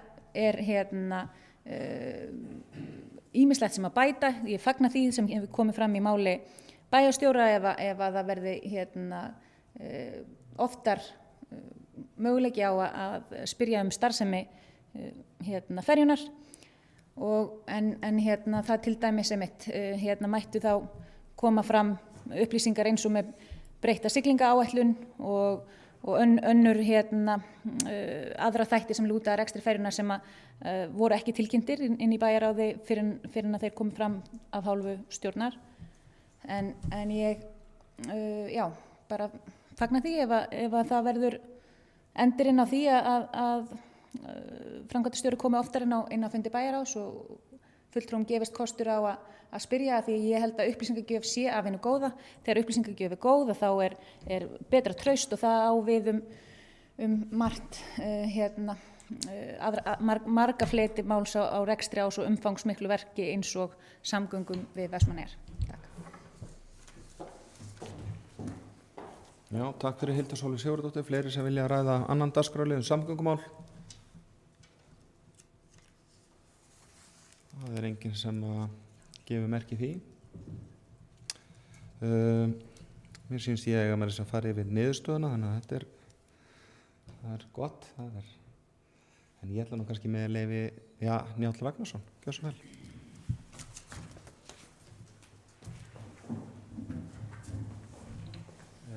Forseti, þessi umræða samgöngumál hér, ásakanir einhver leynimakk og þöggun og allt þetta. Ég ætlaði svo sem ekkert að koma hérna upp og taka til máls undir þessum lið. Ég bara velti fyrir mér, svona umræða eins og hér, þar sem eru endalausar ásakanir á bæjarstjóra og fleiri þöggunartilburði, leynimakk, að það sé einhverjar upplýsingar sem er verið að halda frá fólki og svo framvegis. Gagnast þetta hagsmunum Vestmannaeyinga í samgöngumálum? Er þetta til þess fallið að efla samgöngur við Vestmannaeyjar eða auka tiltrú á samgöngur við Vestmannaeyjar? Hverjum gagnast þessi umræða? Hún gagnast bara engum. Við höfum rætt samgöngumál í bæjarstjórn Vestmannaeyja held ég á öllum nema 2 fundum á þessu kjörtímabili. Við ræðum þetta alltaf inn í bæjarráði mjög reglulega og förum yfir hlutina. Það boðað til funda með stjórn og framkvæmdastjóra félagsins þegar uppkoma mál og uppkoma áhyggjur af því að rekstur félagsins sé að gjalda fyrir einhver mál sem í gangi og hvort að það verði hægt að halda upp í samgöngustiginu sem við höfum og svo framvegis. Bæjarráð og bæjarstjórn ræðir reglulega og iðulega það hvort að samgöngur við Vestmannaeyjar séu í lagi og þá hvort að einhver mál verði til þess að svo verði ekki, hvort það verði skerðingar og siglingum og svo framvegis. Það eru náttúrulega áhyggjurnar sem við höfum. En þú veist bara þessi umræða þetta eilífa vantraust á það að fólk sé óheiðarlegt sem það er að vinna með í þessu, þetta bara orðið ofboðslega þreytt. Og það að bæjarstjóri þurfa að koma hérna upp fund eftir fund til þess að bera það af sér að hún sé að vinna gegn hagsmunum Vestmannaeyinga í málinu og sé að leyna upplýsingum og svo framvegis, þetta bara orðið óboðlegt. Við erum öll að vinna að því sama og ég bara hvet til þess að samskiptin séu hér með þeim hætti að það ríki smá traust á milli aðila. Ég veit að það öll bæjarstjórnin að vinna að því sama og það sem við eigum að vera að ræða þetta eru samgöngunar okkar í lagi og hvernig getum við bætt þær og hvernig getum við horft til framtíðar með það fyrir augum að það sé hægt að sigla hingað, fljúga hingað, við getum komist héðan og komist hingað með sem bestum hætti. Þetta gagnast engum.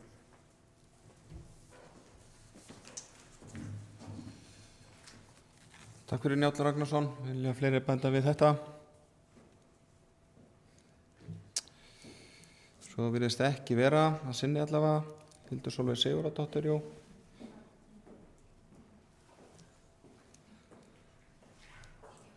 Þannig að þá ætlaði ég nú bara með leyfi varaforseta örlítið að leggja orðið í belg í þessu. Ég svo sem örstutt þessar áhyggjur af stöðu Herjólfs og rekstrun og slíkt. Ég get svo sem alveg skilið það og tek alveg undir að upplýsingar að hinu góða og þetta náttúrulega eitthvað sem fer fram í bæjarráði, samgöngur og starfsmannamál og fleira tilheyrandi og ég var því miður átti ekki tök á að vera síðasta bæjarstjórnarfundi og ekki að vera með bæjarfulltrúum á þessum bæjarráðsfundi sem var 31. janúar en vonandi gefst mér kostur á að taka meira þátt í þessum málum. Ég held að sé eflaust hægt að bæta það víða. Nú varðandi dýpkunna þá sannarlega kannski hægt að gera ýmislegt og ég held að það hafi verið stigið stórt skref þegar það náðist að eyða út þessum dýpkunnatímabilum. Allavega sem starfsmaður á Herjólfi þá man ég alveg eftir því þegar það var hægt að dýpka á haustin og ekki að dýpka aftur fyrir á vorin og sannarlega náttúrulega veðráttan oft þannig að þetta erfitt yfir vetrartímann. Og þetta kemur manni ekkert á óvart þó að síðustu 2 ár hafi kannski verið sérstaklega góð veðurfarslega og við höfum getað siglt mikið í Landeyjahöfn. En þá þekkjum við þessar suðvestanáttir og við þekkjum þessar suðaustanáttir og þekkjum hana hrærugraut sem verður þarna fyrir utan sem veldur þessum sandi í hafnarmynninu. Og ég held að sé sannarlega rétt að við þurfum að taka eitthvað skref fram að við þurfum að leita ykkur að lausna en þrátt fyrir að það hefur verið talað eitthvað fastan dælubúnað hérna áðan, ég held að það hafi kannski hluta til verið svona og bæjarfulltrúar voru náttúrulega á fundi með Vegagerðinni þetta. Ég held að það hafi verið bara ýmislegt sem vantaði upp á í þeirri hugmynd en ég held að sé fullt af öðrum hugmyndum og ég held að það sé mikilvægt að reyna að finna lausnir við þessum straum og sem fyrir utan höfnina og þessum sandflutning og fleira og ég held að sannarlega það sé hægt og ég allavega eins og ég heyri þá allavega er samskipti við Vegagerðina bara töluvert betri í þessu málum heldur en var. Og ég held að getum bara að fagna því, en auðvitað erum við að finna fyrir þessu núna, mörgum Þorlákshafnarferðum, og þetta er því miður staðan, þannig að ég held að þessi ágætis áminning í því að það þarf að gera betur. Þannig að ef það er ekki fleiri sem að ætla að biðja orðið í þessari umræðu,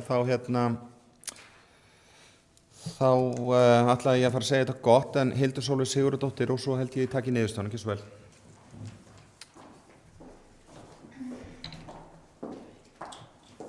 Forseti, bæjarfulltrúar og gestir, já, ég ætla bara að fá að bregðast við þessu sem kom fram í máli formanns bæjarráðs. Formaður bæjarráðs spyr hér hverjum þessi umræða gagnist. Það gagnast ekki svo umræða hér fá að þrífast neikvæð umræða og orðræða í samfélaginu gagnvart einu stærsta félagi í eigu Vestmannaeyjabæjar. Það er einmitt umræðan félagið sem ég hef verið að tala að bæjarstjóri grípi ekki til varna fyrir það og orðspor þess þegar afar neikvæð umræða er gagnvart í og verji ekki hagsmuni þess opinberlega.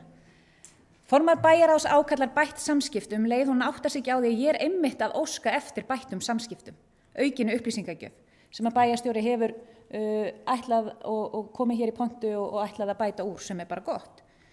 En ég ætla að fá með leyfi forseta að fá að lesa stuttabókun og hún er svo hljóðandi. Bæjarfulltrúar Sjálfstæðisflokksins harma forystuleysið sem einkennir þunga umræðu gagnvart Herjólfi ohf. Mikilvægt er að eigandi félagsins verji hagsmuni þess opinberlega. Undirrituð leggja áherslu á að góð samskipti og virðing sé viðhöfð í samskiptum stjórnar og starfsmanna félagsins. Mannauður félagsins er einn hornsteina öflugrar þjónustu í samgöngum við Vestmannaeyjar. Bókun lýkur. Takk. Takk fyrir Hildur Sólveig Sigurðardóttir. Ef það er ekki fleiri bæjarfulltrúar sem ætla að taka til máls, þá ætla ég að vinda mér hér niðurstöðuna og ljúka þessum dagskrárlið. Bæjarstjórn þakkar Vegagerðinni fyrir fundin og upplýsingar varðandi stöðu mála í Landeyjahöfn. Nauðsynlegt er að aukna kröfur verði gerðar afköst og tæknilega getu við útboð á dýpkun Landeyjahafnar í vor, líkt og bæjarstjórn hefur farið fram á í langan tíma. Mikilvægt er áfram verið gert ráð fyrir að veita vetrarþjónustu á dýpkun, enda var mikil framför þegar dýpkunartímabili var 1 út árið 2019. Sömuleiðis er ánægjulegt að áfram verið unnið að frekari lausnum varðandi fastan dælubúnað og að allra leiða sé leitað til að fækka þeim dögum sem Landeyjahöfn er lokuð og tryggja þannig öruggari samgöngur milli lands og eyja. Þá hvetur bæjarstjórn Vegagerðina til þess að kalla til verksins öflugra skip í vor, komið til þess að aðstæður til dýpkunar höfnunum verði með þeim hætti að núverandi dýpkunar ráði illa við verkið. Þannig að þar með lýkur þessari niðurstöðu og ef það er ekki fleiri bæjarfulltrúar sem vilja taka til máls undir þá það verður óskað hérna eftir stuttu hléi. Ég hef allavega ekki kannski mikið að segja í augnablikinu, þannig ég held við tökum stutt hlé bara, komum eftir 2-3 mínútur.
Þá set ég hér aftur fund bæjarstjórnar Vestmannaeyja fundur 1580 eftir stutt fundarhlé.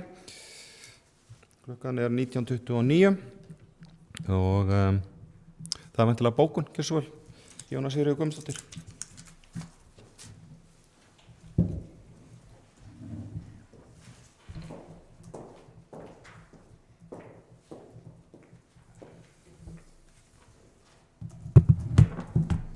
Forseti, bæjarfulltrúar og aðrir áheyrendur. Ég ætla að fá að lesa upp bókun. Það hefur sjaldan verið jafn mikilvægt og nú að bæjarstjórn standi saman lífæð samfélagsins. Eigandi félagsins er Vestmannaeyjabær og bæjarstjórn Vestmannaeyja skipar stjórn yfir félagið. Óboðlegt er að bæjarfulltrúar Sjálfstæðisflokksins noti erfið starfsmannamál í pólitískum tilgangi. Meirihluti bæjarstjórnar leggur áherslu á að traust og gagnkvæm virðing ríki milli stjórnar og starfsfólks félagsins. Hún dó.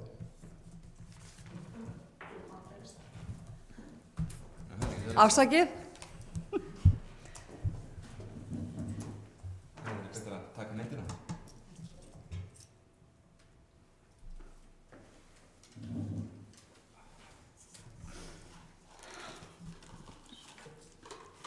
Afsakið þetta, ég held áfram.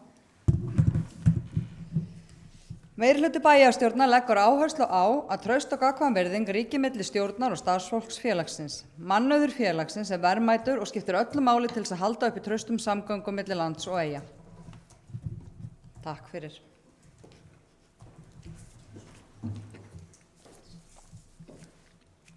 Já, gott að þetta var ekki alvarlega heldur en þetta. Þannig að þetta er leist, vilja fleiri taka til máls eða bóka eða slíkt. Svo er ekki, þá ljúkum þessum öðrum dagskrárlið. Ég las hann á hann. Ég nefnilega þurfti að hugsa á hann hvort ég væri búin að lesa niðurstöðuna og ég tel mig vera búin að því. Það ekki ritari. Ég er gagnrýndur fyrir það að hafa langa fundi en hér er hvatning að ég lesi niðurstöðuna aftur. Og það er meira en sjálfsagt. Ég tel mig vera nokkuð viss að ég var klárað þetta en ég ger þetta aftur, þetta er örstutt. Það er niðurstaða bæjarstjórn þakkaði Vegagerðinni fyrir fundinn og upplýsingar varðandi stöðu mála í Landeyjahöfn. Nauðsynlegt er að auknar kröfur verði gerðar afköst og tæknilega getu við útboð á dýpkum Landeyjahafnar í vor, líkt og bæjarstjórn hefur farið fram á í langan tíma. Mikilvægt er að áfram verði gert ráð fyrir að veita vetrarþjónustu á dýpkun, enda var mikil framför þegar dýpkunartímabilið var eitt út árið 2019. Sömuleiðis er ánægjulegt að áfram verði unnið frekari lausnum varðandi fastan dælubúna og allra leiða sé leitað til þess að fækka þeim dögum sem Landeyjahöfn er lokuð og tryggja þannig öruggari samgöngur milli lands og eyja. Þá hvetur bæjarstjórn Vegagerðarinnar til þess að kalla til verksins öflugra skip í vor, komi til þessar aðstæður til dýpkunar í höfninu verði með þeim hætti að núverandi dýpkunaraðili ráði illa við verkið. Þá hef ég komið þessu frá mér alla og við getum lokið dagskrárliðnum 2. Það er fyrirhugað að taka hér matarhlé eftir einhverjar mínútur. Þannig að við höldum hér áfram og förum í 3. dagskrárlið sem er umræðan heilbrigðismál. Takk Íris Róbertsdóttir, gjörðu svo vel.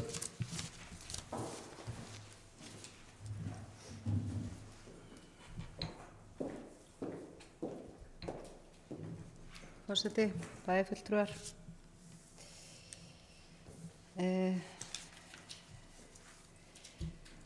Staðan hefur verið þannig undanfarið að það hefur verið þung umræða sem hefur tengst hraunbúðum eins og bæjarfulltrúar og fleiri vita að þá skilaði sveitarfélagið rekstrinum í maí síðastliðnum vegna þess að það var orðið algjörlega óbóðlegt hvað þurfti að greiða með rekstrinum til þess að geta haldið upp í þjónustunni og ekki hlutverk sveitarfélagsins að taka á annað 100 milljónir af útsvarstekjunum til þess að niðurgreiða þjónustu fyrir ríkið.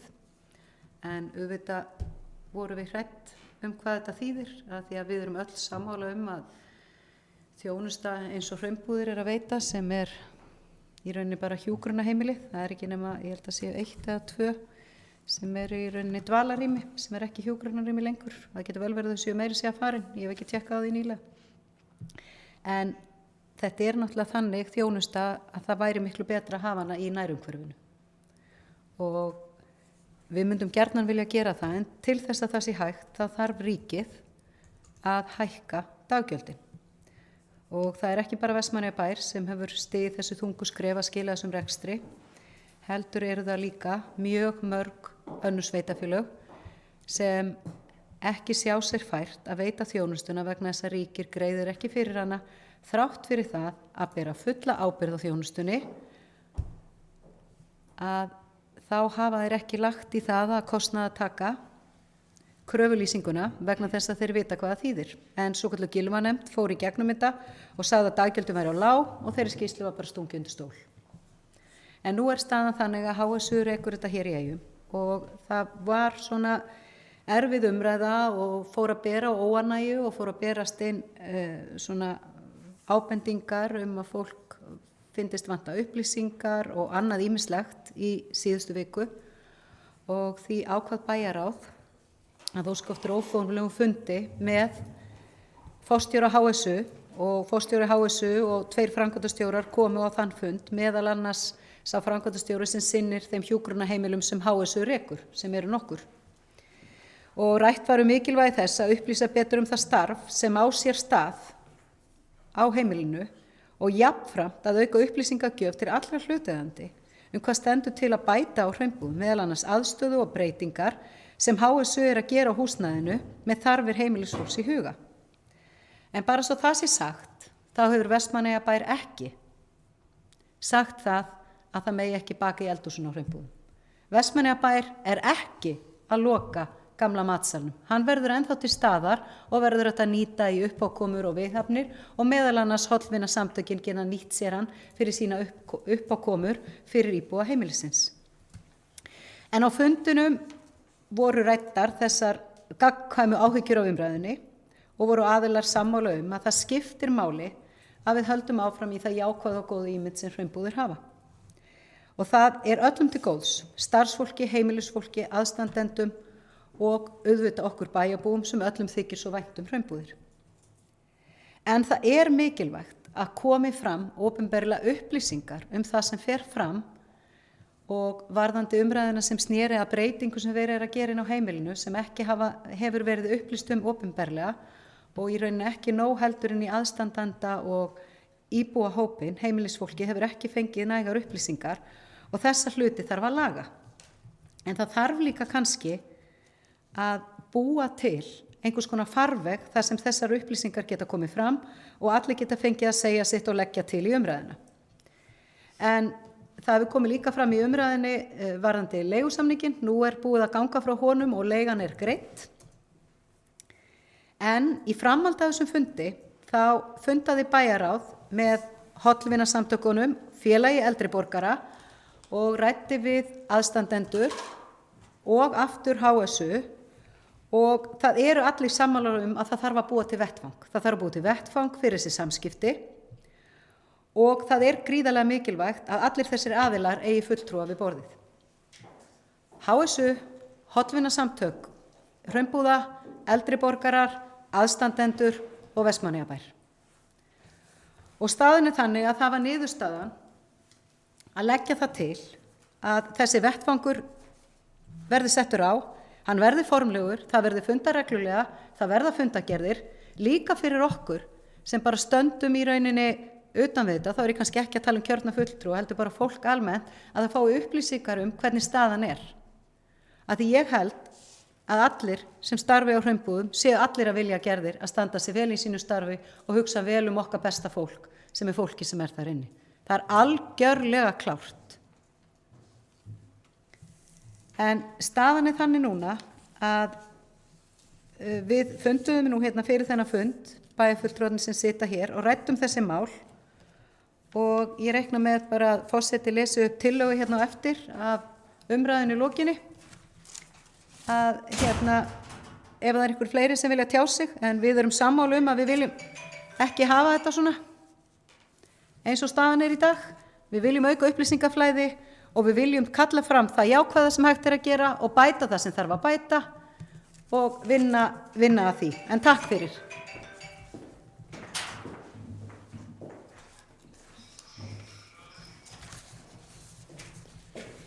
Já, takk fyrir Íris Róbertsdóttir. Ég held bara að segja mig það og við náum að ljúka þessu bara fyrir matarhlé. Ég haf með einhverja innbókun hérna bæjarstjórn ræddi stöðun á Hraunbúum og þá umræðu samfélagin sem hefur verið heimilið þar sem fram hefur komið áhyggjur og óánægja meðal bæjarbúa.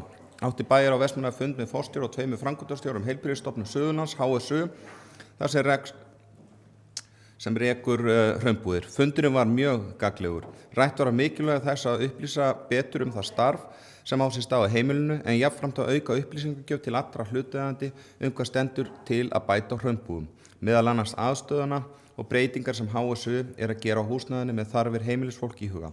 Matsalurinn verður enn á sínum stað og hægt að nota hann fyrir stærri tilefni sem og viðhafnarsal. Á fundinu voru ræddar gagnkvæmar áhyggjur á umræðinni og voru aðilar sammála að byggja upp jákvæða ímynd af Hraunbúum sem yrðu öllum til góðs, starfsfólki, heimilisfólki, aðstandendum, heimilisfólk og bæjarbúum.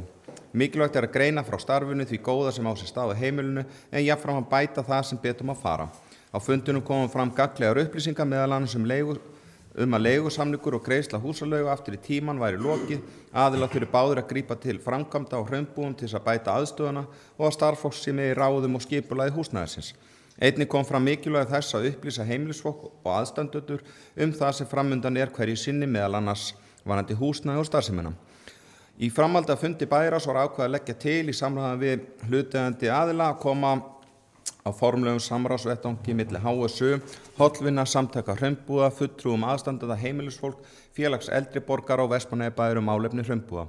Tilnefndir verða fulltrúar af hálfu þessara aðila í samstarfshóp sem muni hittast reglulega og fara yfir málefni heimilisins. Með því verði tryggt að sem flestir sem eiga hluta máli verði upplýstir. Jafnframt verði það vettvangur samvinnu og koma á framfæri ábendingum og upplýsingum með hagsmuni heimilisfólks að leiðarljósi. Þetta var innbókunin. Vilja bæjarfulltrúar ræða þetta eitthvað meira? Eyþór Harðarson.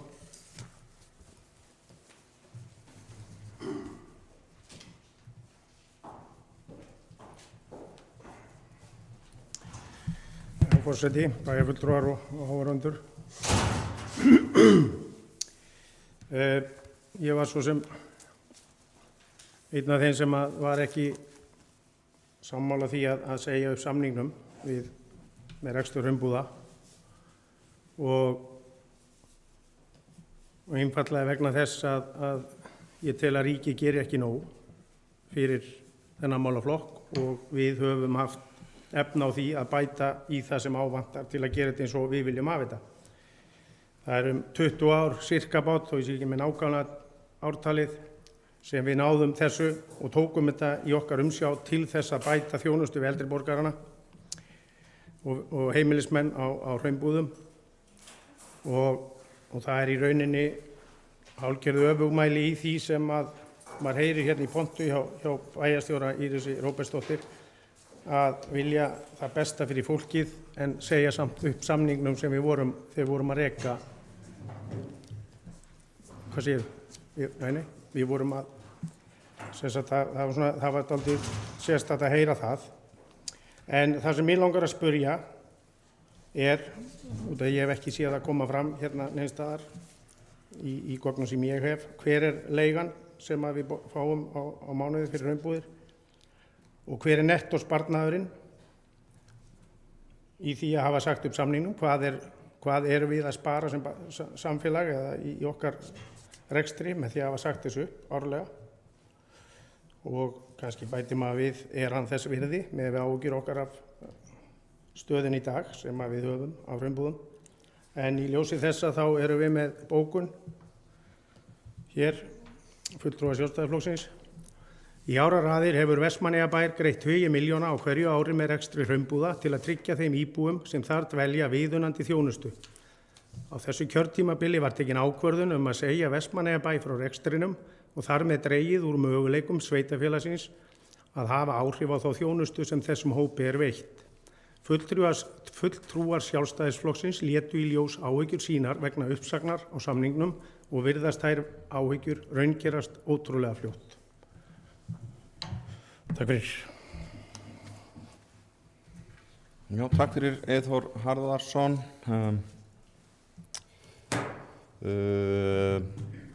Sigursveinn Þórðarsson, hann hefur yfirgefið fundinn, hann átti ekki kosta að vera hér lengur og hér er komin varamaður í hans stað sem er Margrét Rós Ingólfsdóttir.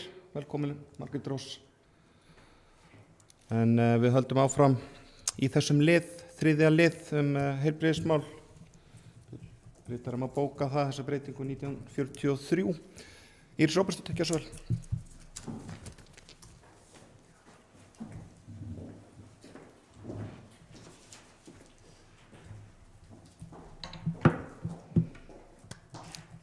Forseti, bæjarfulltrúar, eins og ég sagði áðan að þá kom nú fram á undirbúningsfundunum, en ég get nú bara svara því aftur hér í pontu.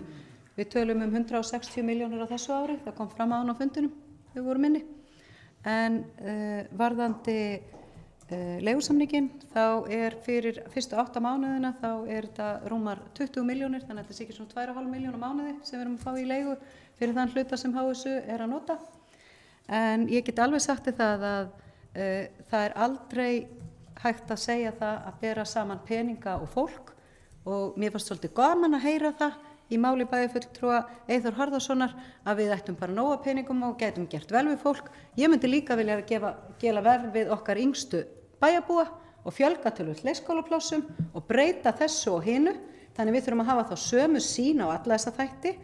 Þessar 160 milljónir eru teknar á útsvarsféin okkar, þannig við þurfum þá að taka einhverja þjónustu tilbaka sem við erum nú þegar að veita, en það er engin ögumæli sem felast í því að við viljum það besta fyrir allt okkar fólk og sérstaklega fólkið sem ekki með neitt, sérstaklega fólkið sem er ekki með neitt málsvara og er til dæmis inn á hraunbúðum. Hluti af því sem að ég hélt allan að væri samstæðum að við ætlum að gera væri að reyna að búa til samráðsvettvang, það sem að röddin hjá þessu fólki heyrðist, að því þau hafa ekki rödd í dag inn í þetta, og mér finnst alveg rosalega ódýrt að varabæjarfulltrúi sem er bæjarfulltrúi á þessum fundi komi hérna upp og segir ég samþykti ekki yfirfærsluna, en aðal varafulltrúi Sjálfstæðisflokksins samþykti hana, og það voru allir sem hefðu áhyggjur af því hvernig þjónustan færi. Allir, ekki bara Eyþór Þórðarsson, fyrirgefðu Eyþór Harðarsson, bæjarfulltrúi. Ég veit ekki hvað er með hann Þórðan, pappiðinn, hann er ekki glaður ef hann væri hérna hjá okkur. En staðan er bara einfaldlega þannig að nú er komin upp svo staða að HSU rekur hraunbúðir. En við myndum vilja, og það gerðum við nú bara síðast, þegar við vorum að fundi með heilbrigðisráðherra, að þá sögðum við það, ef að daggjöldin væri í lagi, þá myndum við vilja þessa þjónustu. Sveitarfélög vilja reka hjúkrunarheimili. Þetta er nærþjónusta. En ríkið verður samt sem áður að bera ábyrgð á sinni þjónustu, algjörlega, og bera ábyrgð á því, en við erum eins og framkom áðan búin að borga lengi með þessu, alveg svo önnur sveitafélög og mörg sveitafélög að fara inn í þetta vegna þess að við situm uppi með það í tíma og ótíma, það kemur á færibandi út frá Alþingi, nýjar og íþyngjandi kröfur á sveitafélög sem ekki fylgir fjármagn,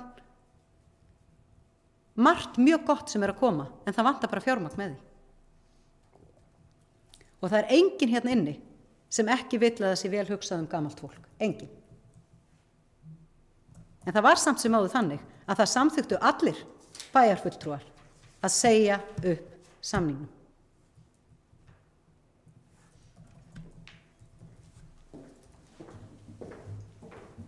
Já, takk fyrir Íris Róbertsdóttir, fyrir fleiri taka til máls. Eyþór Harðarsson, gjörðu svo vel.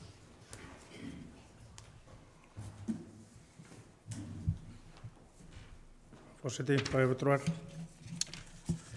ég veit ekki hvað hefur miskilist í þessu að þegar ég segist að vera á móti því að við höfum sagt upp samningnum, hvort það skiptir máli hvort ég hafi greitt atkvæði eða ekki, ég var á móti því að segja upp samningnum, og þó ég sé varabæjarfulltrúi þá er mín skoðun væntanlega eitthvað svona þannig að ég megi tjá mig. Já, takk fyrir það. En það sem ég langar að spyrja og fá staðfest, svo ég bara skilji þetta vel, erum við að spara 160 milljónir á hverju einasta ári með því að hafa sagt upp samningnum við ríkið með rekstur hraunbúða. Þá er ég að tala í rekstri Vestmannaeyjabæjar. Ég vil bara heyra að þetta sé staðfest að ég sé ekki að misskilja eitthvað. Takk.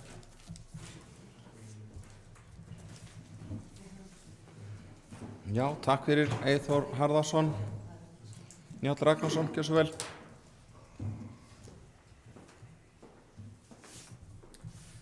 Forseti, ég vil nú byrja á því að bjóða Margréti Rós velkomna á fundinn.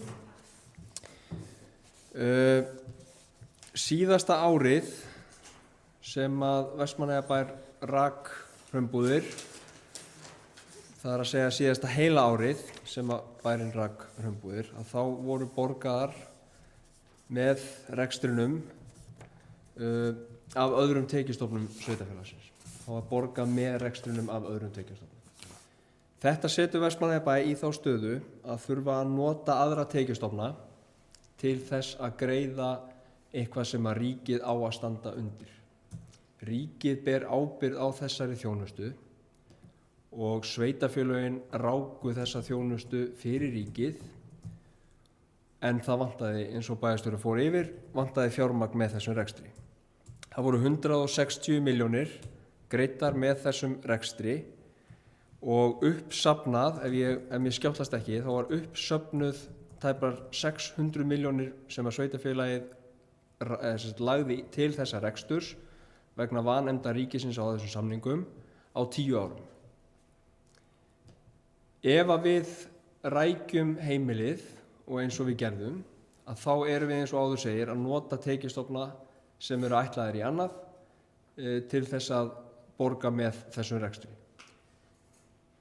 Þau sveitarfélög sem að hafa ekki hjúkrunarheimili geta þá á móti notað sína tekjustofna í að viðhafa aðra þjónustu eða lækka álögur. En við þurfum þá að vera tilbúin til þess að skerða þá aðra þjónustu, hækka álögur, vegna þess að ríkið er ekki að sinna því að borga með þessum rekstri það sem að því ber að gera. Við uppfylltum þessa kröfugerð rekstur hjúkrunarheimilisins með miklum sóma inn á hraunbúðum, en staðan var bara sú að þau framlög sem komu með, þau dugðu ekki til. Þannig að þetta er þá ákvörðunin sem við stöndum fyrir. Ætlum við þá að setja aðra tekjustofna og ráðstafa öðrum tekjustofnum með þessum rekstri vegna þess að ríkið uppfyllir ekki sínar skuldbindingar. Þannig að þetta er kannski umræðan sem að við stöndum frammi fyrir. Bæjarstjórn var náttúrulega einhuga í því að segja þessu upp og það var þyngra en tárum taki að gera það. Og ég held að séu allir sammála það að við viljum reka þessa þjónustu. Við viljum þjónusta okkar íbúa, okkar fólk og gera það eins vel og við gerðum þegar við rákum hjúkrunarheimili. Þetta er nær þjónusta, þetta eru okkar íbúar og við viljum gera vel við okkar íbúa. En það gengur ekki upp að ríkið uppfylli ekki og greiði ekki það sem því ber að greiða með þessum rekstri. Ég vil alveg endilega að við getum, í draumaheimi, að þá myndum við setjast niður með ríkinu og segja við þurfum þetta til rekstursins, þetta er á ykkar ábyrgð, við skulum reka þetta, uppfylla allar þær kröfur sem eru til okkar gerðar og við þurfum að fá með því það fjármagn sem þarf, vegna þess að ríkið ber ábyrgð á rekstrinum. Ef að Vestmannaeyjabær og sveitarfélögin bæru ábyrgð, að þá myndi þetta koma inn í tekjustofna sveitarfélagsins. En það gerir það ekki. Ég sé líka alveg fyrir mér að sveitarfélögin reki til dæmis framhaldsskóla. Ég sé fyrir mér að sveitarfélögin reki heilsugæslu og svo framvegis og framvegis, því þetta er nær þjónusta. Og við sem að hér erum skynjum miklu betur þarfir, áhyggjur og svo framvegis frá íbúum með þjónustuna og þess vegna á þjónustuna að vera hjá okkur. En það þarf að vera sanngjarnt hvernig er gefið með henni. Og þetta var alls ekki auðveld ákvörðun á sínum tíma að segja þessum rekstri, en það voru allir sammála það að við séum að ráðstafa öðrum tekjustofnum með þessum rekstri vegna vanefnda ríkisins, það er ekki í lagi. En að sjálfsögðu tekið undir það með bæjarfulltrúanum Eyþóri Harðarsyni að við eigum að reka þetta, við viljum reka þetta og við viljum gera það vel. Við viljum þjónusta þessa hópa vel, til þess eru við best fallin. Já, takk fyrir Njáll Ragnarsson. Hildur Sólveig Sigurðardóttir, gjör svo vel.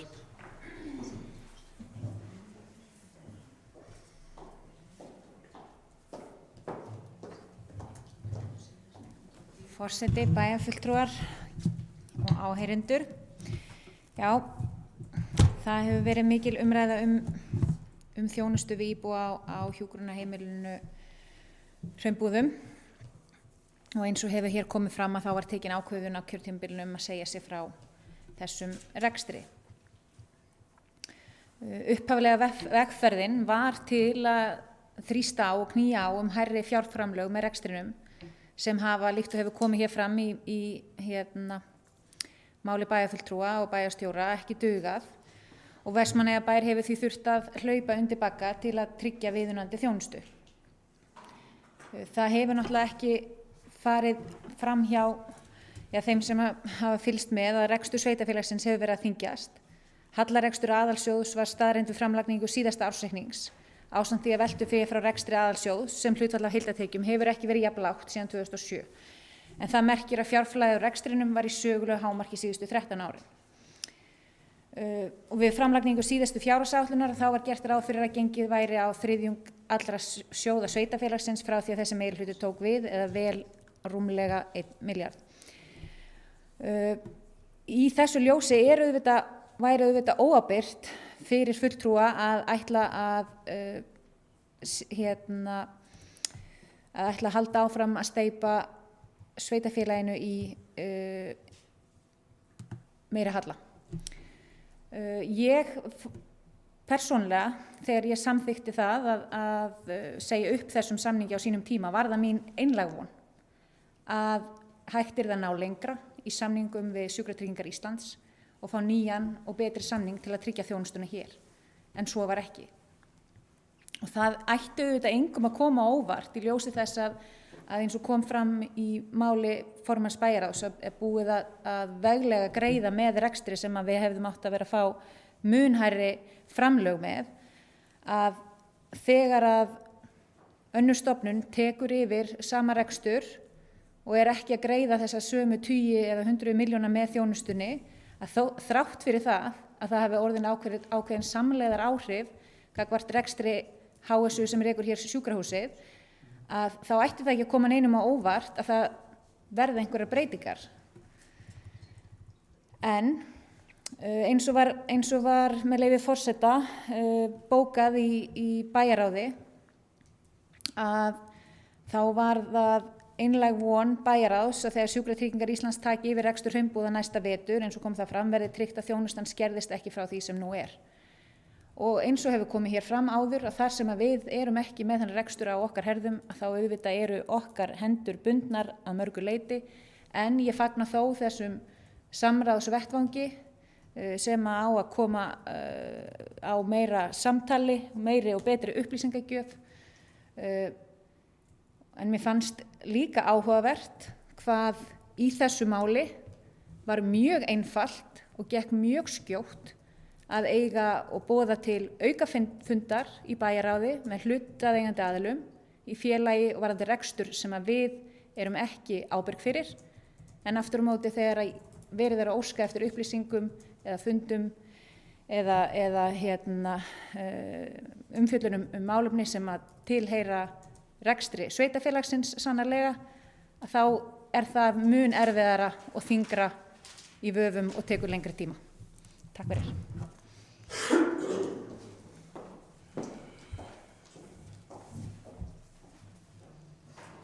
Já, takk fyrir Hildur Sólveig Sigurðardóttir. Undir 3. dagskrárlið, ég ætlaði nú að vera búin að taka hlé, en ég er nú svona að reyna að klára hennar lið. Það eru fleiri sem vilja taka til máls. Það er Njáll Ragnarsson hefur gefið merki. Gjörðu svo vel, Njáll.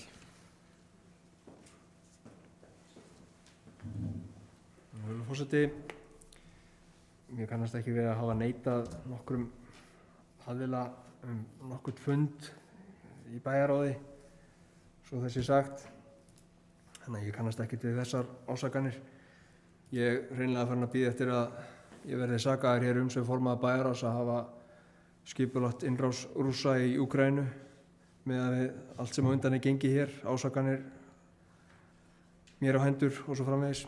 En ég ætla að loka þessari umræðu fyrir mitt leyti með bókun sem er svohljóðandi: Bæjarstjórn samþykkti uppsögn á samningi rekstur hjúkrunarheimila á kjörtímabilinu, þar með taldir bæjarfulltrúar Sjálfstæðisflokksins.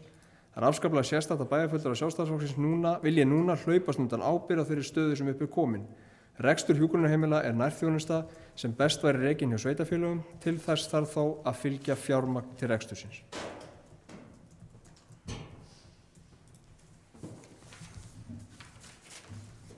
Já, takk fyrir Njáll Ragnarsson. Hefur fleiri bæjarfulltrúar takk til máls? Það hugsa ég. Geturðu lesið þessa bókun upp aftur? Njáll Ragnarsson, gjör svo vel. Já, það er best, gjör svo vel.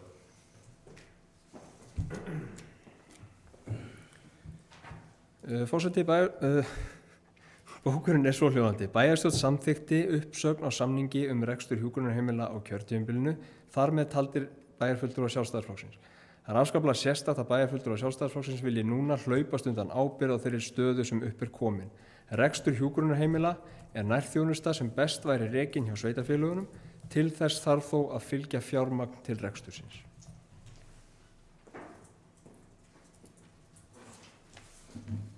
Já, þá er þetta búið að lesa þetta upp aftur. Einhverju sem ætla að taka til máls, held ég. Það er Hildur Sólveig Sigurðardóttir, gjör svo vel.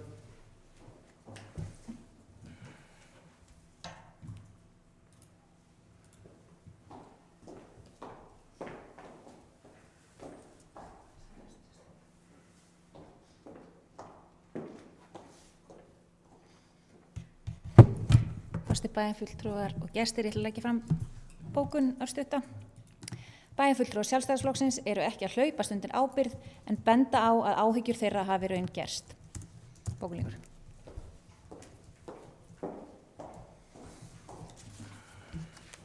Já, takk fyrir Hildur Sólveig Sigurðardóttir. Hildur sem nálgast endan á þessu.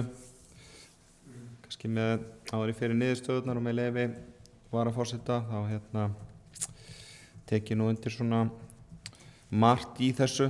Ég held að þetta hafi nú ekkert verið, þetta var kannski ekki ósk neinna að þetta færi á hendur ríkisins eins og komið fram, en sannarlega er þessi uppsafnaði kostnaður og við vorum öll meðvituð það og þetta hefur verið mikið rætt hérna í bæjarstjórninu og hafa löngu áður en að þessi bæjarstjórn tók við. Það eru náttúrulega þessar deilur með framlag á þá íbúa sem að þarna búa og ég er alveg sannfærður það þó að þetta hafi verið fært yfir á Heilbrigðisstofnun Suðurlands myndi og ætti að reka þetta hraunbúðir, að þá er ég nú alveg nokkuð viss það að þessi samlegaðar áhrif á milli þessar tveggja staða, hann er ekki brúa þetta tap sko. Þannig að, en kannski er auðveldara að hafa þetta bara á fjárlögum og peningarnir streymir svona í staðinn. Það má vera að það sé einfaldara heldur en að borga sveitarfélögunum, en mér er nú alltaf svona minnistætt samt. Það er flutningur verkefna frá ríkinu til sveitarfélaga, það eru grunnskóli, það eru málefni fatlaðra og fleira og það er nú ekkert alltaf sem að fylgir þessu fjármagn því miður og það eykst bara kostnaðurinn, þannig að þetta er ekkert sérstaklega gott og eins og segja virðist erfitt vera að ná þarna saman sveitarfélög og ríki, en ég ætlaði nú ekkert að hafa þetta mikið lengra, en kannski fara bara í niðurstöðuna og taka svo fundarhlé. Það er bæjarstjórn samþykkir fyrir sitt leyti að stofnaði verið formlegu samráðsvettvangur milli Heilbrigðisstofnunar Suðurlands, hollvina samtaka hraunbúða, fulltrúa aðstandenda heimilisfólks, félags eldri borgara og Vestmannaeyjabæjar málefni hraunbúða. Samstarfshópurinn hittist reglulega og farið yfir málefni hraunbúða, óskaðir eftir tilnefningum aðal og varamenn frá þessum aðilum.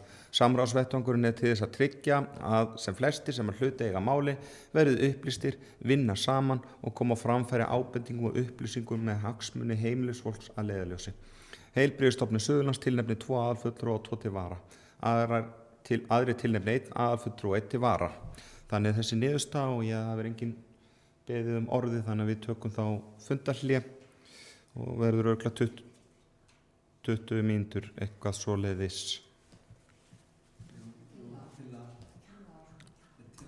Já, hún er sett hér inn sem niðurstaða og byggjum við fundarreitum að breyta þessu í tillögu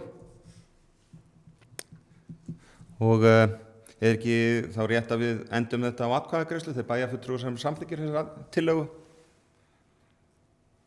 Það eru 7 bæjarfulltrúar, þannig að það er samþykkt samhljóma. Þannig að því sögðu tökum við fundarhlé klukkan 20:04.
Þá býð ég ykkur velkomin aftur á fund bæjarstjórnar Vestmannaeyja, fundu 1580, fundu settu 2022.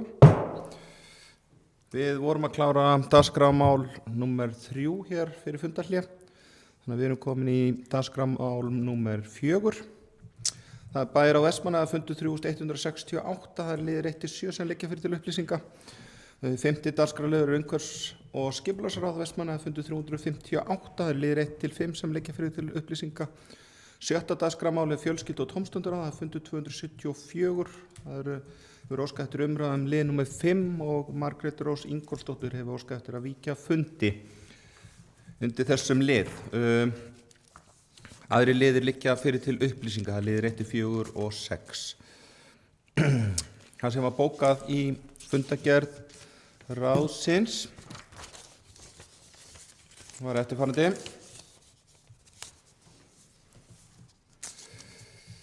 Það er 5. liður í fundagerð ráðsins. Það var fundur 274 eins og kom fram, hann var haldinn 3. febrúar 2020. 5. dagskrármál félagslega leiguíbúðir Vestmannaeyjar bæjar, fjölskyldu tómstundur á fjallaði síðast félagslegar leiguíbúðir Vestmannaeyjar bæjar á fundi 267 þann 9.9.2021. Fór þá framkvæmdastjóri og yfirfélagsráðgjafi yfir stöðu biðlista og mikilvæg þess að tryggja húsnæði sér til taks fyrir einstaklinga sem þess nauðsynlega þurfa. Ráðið samþykkti fyrir sitt leyti að Vestmannaeyjar bæjar leigi og framlegi húsnæðið að Vestmannaeyjabraut 58B til 4 ára. Búið er að framkvæma þessa ákvörðun ráðsins. Brynja leigufélag var eigandi húsnæðis og var það ákvörðun þess að auglýsa það til sölu. Málefni Vestmannaeyjabrautar hafa áður verið til umræðu ráðsins á fundi 263 og fundi 265 í ráðinu og bæjarstjórnar fund 1572, þar sem deilt var flutning á dagdvölinni. Í umfjöllun flutning á dagdvölinni kom skýrt fram í umræðinu að ekki væri vilji sveitarfélagsins til að kaupa umrætt húsnæði.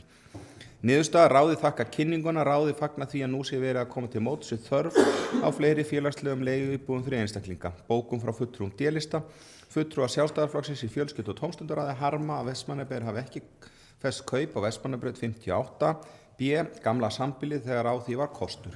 Við ákvörðun 4 ára leigusamning húsnæðis fyrir 9 milljónir á ári töldu fulltrúar Sjálfstæðisflokksins það mun hagkvæmara til lengri tíma að Vestmannaeyjar keypti húsnæðið. Betra væri að sú leiga sem kemur á móti frá leigutökum upp á það bil 500.000 á mánuði færi beint inn á sameiginlega sjóðinn en ekki upp í frekari leigu. Undir þetta ritar Gísli Stefánsson og Sigurjón Viðarsson. Það kom ósk frá Sjálfstæðisflokknum. Sólveig Sigurðardóttir, gjörðu svo vel.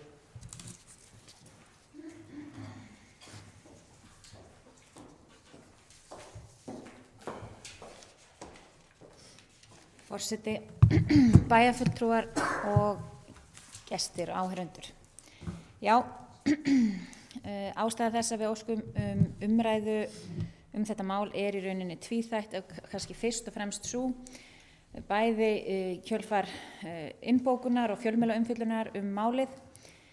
Í innbókun málsins eins og kom fram í máli forseta kemur fram eftirfarandi: málefni Vestmannaeyjabrautar hafði áður verið til umræðu ráðsins 263. og 265. fundi fjölskyldu- og tómstundaráðs sem og bæjarstjórnar 1572. fundi þar sem deilt var flutning á dagdvölinni. Í umfjöllun flutning á dagdvölinni kom skýrt fram í umræðunni að ekki væri vilji til sveitarfélagsins til að kaupa umrætt húsnæði. Það eru mér algjörlega nýja fréttir að það hafi ekki verið vilji sveitarfélagsins að kaupa þetta húsnæði undir félagslegar íbúðir.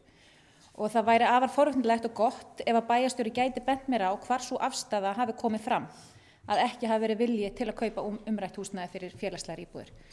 Það hefur hvergi verið fjallað kaup á þessu húsnæði innan stjórnsýslu sveitarfélagsins í þeim tilgangi að nýta það undir félagslegar íbúðir. Dagdvölin tengist þessu máli nákvæmlega ekki neitt. Upphaflega stóð til að hafa þjónustu dagdvalar í þessu rými. Bæjarfulltrúar Sjálfstæðisflokksins gerðu athugasemdir við það, þar sem að sveitarfélagið áreikur húsnæði þar sem dagdvalarþjónustu er sinnt í dag og því óþarf að kaupa meira húsnæði til þeirrar starfsemi. En síðar var ákveðið að gera langtíma leigusamning við Brynju leigufélag rekstur félagslegra íbúða. En einmitt við ákvörðun þann samning í ráði fjölskyldu- og tómstundaráðs ræddi fulltrúi Sjálfstæðisflokksins óformlega sinn vilja að húsnæðið yrði frekar keypt en að fjármunir sveitarfélagsins færi að greiða leigu. Á þeim tíma var húsnæðið þó ekki til sölu, en þessi ákvörðun var tekin í byrjun september. Síðar eða miðjan desember mánuð kemur í ljós að húsnæðið komið á almenna sölu og áhyggjufullir ráðsmenn og bæjarfulltrúar spyrja hvernig tilhögun verður vegna leigumálana. Aldrei á þeim tímapunkti eru bæjarfulltrúar né ráðsmenn uppfræddir að Vestmannaeyjabæ hafi verið boðið að kaupa húsnæðið áður en það fór á almenna sölu. En eftir að undirrituð sendi fyrirspurn á Brynju leigufélag kemur skýrt fram í svari framkvæmdastjóra að Brynja leigufélag hafi boðið Vestmannaeyjabæ húsnæðið til kaups áður en það var sett á almennan markað en ekki náð saman. Því spyr ég eftirfarandi spurninga. Af hverju var svo umleitan ekki tekin til formlegrar afgreiðslu í fjölskyldu- og tómstundaráði, bæjarráði eða bæjarstjórn? Í hvaða umboði var umrætt tilboð Brynju til Vestmannaeyjar á kaupum Vestmannaeyjabrautar 58B afþakkað? Af hverju voru bæjarfulltrúar og fulltrúar í fjölskyldu- og tómstundaráði ekki upplýstir að Vestmannaeyjabæ hafi staðið umrætt húsnæði til boða til kaups áður en það fór á almenna markað líkt og kemur fram í svari framkvæmdastjóra Brynju leigufélags afsakið. Af hverju var ekki afstaða fjölskylduráðs eða bæjarstjórnar fengin til málsins? Og af hverju verið að blanda dagdvöl inn í umræðu þetta mál? Ég ítreka að eina afstaða sem fulltrúar Sjálfstæðisflokksins hafa látið í ljós á formlegum fundum mögulega kaup eða sölu húsnæðisins fyrir félagslegar íbúðir á þá leið að skynsamlegast hefði verið að kaupa húsnæðið. Það kom fram áður en að húsnæðið fór á sölu. Í ljósi þessa mun ég fyrir hönd bæjarfulltrúa Sjálfstæðisflokksins leggja fram eftirfarandi bókun. Hún svohljóðandi. Vestmannaeyjabær gerði langtíma leigusamning vegna félagslegra íbúða á Vestmannaeyjabraut 58B. Í kjölfarið ákvað Brynja leigufélag að selja eignina en bauð Vestmannaeyjabæ hana til kaups áður hún fór á almenna sölu. Vestmannaeyjabær afþakkaði boðið. Fulltrúar minnihluta voru ekki upplýstir slíkt boð. Hvorki fagráð né bæjarstjórn fjallaði möguleg kaup og því ljóst að sú ákvörðun fékk enga lýðræðislega umfjöllun. Undirrituð gagnrýna að mál sem varða mikla fjárhagslega hagsmuni sveitarfélagsins séu ekki tekin til formlegar umfjöllunar í stjórnsýslu bæjarins. Bókun lýkur. Undir þetta rita bæjarfulltrúar Sjálfstæðisflokksins. Takk.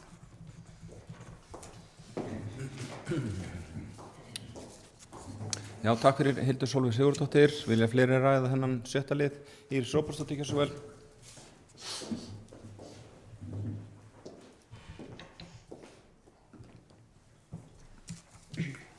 Forseti, bæjarfulltrúar. Þetta afskaplega áhugaverð umræða og það afskaplega áhugavert að bæjarfulltrúin Hildur Sólveig Sigurðardóttir skuli ræða hér í pontu að aldrei hafi fulltrúar Sjálfstæðisflokksins fengið að taka afstöðu til þess hvort ætti að kaupa eða selja húsið. 13. desember kom tölvupóstur frá bæjarfulltrúa sem spurði hvort það væri ekki örugglega þannig að Vestmannaeyjabær væri með tryggða leigusamning fyrst að húsið væri komið á sölu. Í framhaldi svarar framkvæmdastjóri sviðsins og lætur vita að húsið sé komið í sölu, það sé með leyfi forseta. Eins og þið vitið þá kom munnlegt samkomulag Vestmannaeyjabæjar og Brynju með samþykki fjölskyldu- og tómstundaráðs að Brynja myndi leigja Vestmannaeyjabæjar húsnæði til 4 ára og framleiða á sömu forsendum. Svo fer hann yfir málið að það hættir hann einhver framkvæmdastjóri, bla bla bla, fer fram og tilbaka og fyrir rúmri viku var mér tilkynnt símleiðis það að þeir ætlaðu að selja húsið og ég bað staðfestingu hvort að hlutirnir myndu fylgja og þennan póst, annars ég ætla að lesa meira, þetta snýr þetta, þennan póst fengu allir fulltrúar í ráðinu og allir bæjarfulltrúar 13. desember. Engin bæjarfulltrúi og engin í ráðinu óskaði eftir því að það yrði rætt að Vestmannaeyjabær myndi bjóða í húsið. Þarna var húsið komið á sölu. Og mér hefði líka þótt bara afskaplega vænt það að bæjarfulltrú Hildur Sólveig Sigurðardóttir hefði líka lesið upp úr svarinu sem hún fékk frá Jóni Pétursinni framkvæmdastjóra sviðsins í dag, þar sem hann ber af sér það að Vestmannaeyjabær hafi verið boðið húsnæðið formlega. Hann ber það af sér Og bara svo það sé sagt hér, þá hafði ég ekki hugmynd það að Vestmannaeyjabær hefur verið boðið þetta hús. Og það var aldrei boðið undir mig og aldrei heyrt neitt það að okkur hefur verið borið það til kaups. Enda dró hann í þessum pósti sem hann sendi mér til upplýsingar og það var kannski ágætt vegna þess að bæjarfulltrúin Hildur Sólveig Sigurðardóttir myndist ekki einu orði á langa svarið sem kom frá framkvæmdastjóra sviðsins hvernig þetta var vegna þess að sá sem svarar bæjarfulltrúnum ekki sá sem átti í samskiptunum við framkvæmdastjóran. Þetta var aldrei boðið formlega til bæjarins og engum tíma stóð til boða að við getum gengið inn í einhver kaup fyrirfram sem hefða sjálfsögðu verið tekið upp annars staðar vegna þess að viðkomandi einstaklingur sagði við þurfum hvað sem að auglýsa þetta. Allir voru meðvitaður að húsi væri komið á markað. Enginn af þessum fulltrúum, hvorki í ráðinu né í bæjarstjórn, óskaði eftir því að málið yrði tekið upp. Óskaði eftir fundi, óskaði eftir því eða sendi það að þau myndu vilja kaupa húsi. Enginn. En aftur á móti var bæjarfulltrú Hildur Sólveig Sigurðardóttir í tölvupóstinum segir hún, þegar hún spyr þetta mál, að það sé mikilvægt, það ekki örugglega tryggt að leigusamningurinn fylgi. Þarna var ekki áhugi á að kaupa húsið. Ég verð bara að viðurkenna, mér finnst þessi umræða afskaplega sérstök og í bókun sjálfstæðismanna í ráðinu, núna síðast, þá segja þau, með leyfi forseta, við ákvörðun 4 ára leigusamning fyrir 9 milljónir á ári töldu fulltrúar Sjálfstæðisflokksins það mun hagkvæmara til lengri tíma litið að Vestmannaeyjabær keypti húsið. Hvar stendur það? Þeir samþykktu leigusamningin, það ekkert það á fyrri fundi. Við sem situm hér í bæjarstjórn getum ekki fundið á okkur eitthvað, þegar við situm ekki þessa fundi. Það engin bæjarfulltrúi sem situr í þessu ráði. Og það verður að segjast eins og að mér finnst þessi umræða afskaplega sérstök vegna þess að það sem ekki sagt hérna að það voru 6 aðilar sem buðu í þetta hús.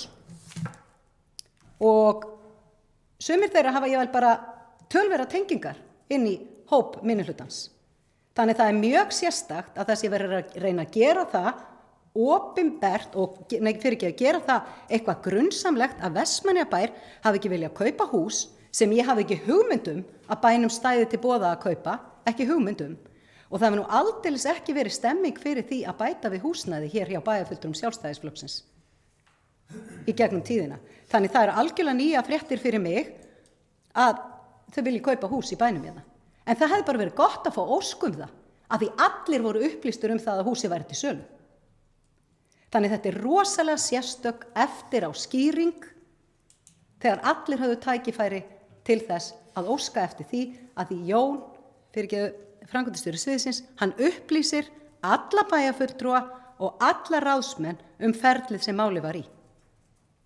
Ég get ekki svara fyrir það annað en það sem kemur fram í pósti frá framkvæmdastjóra, hvernig samtölin fóru þarna á milli, en aldrei kom þetta inn á mitt borð að Vestmannaeyjabær hefði staðið sérstaklega til boða og það kom aldrei formlegt boð það, heldur var þetta símtal. Og það fékk bæjarfulltrúin Hildur Sólveig Sigurðardóttir í tölvupósti í dag frá framkvæmdastjóranum. Þannig ég verð að segja eins og mér finnst þessi umræða afskaplega sérstök. Sérstaklega þegar bæjarfulltrúin velur að lesa aðeins fyrri hluta svarsins sem hún fékk í dag.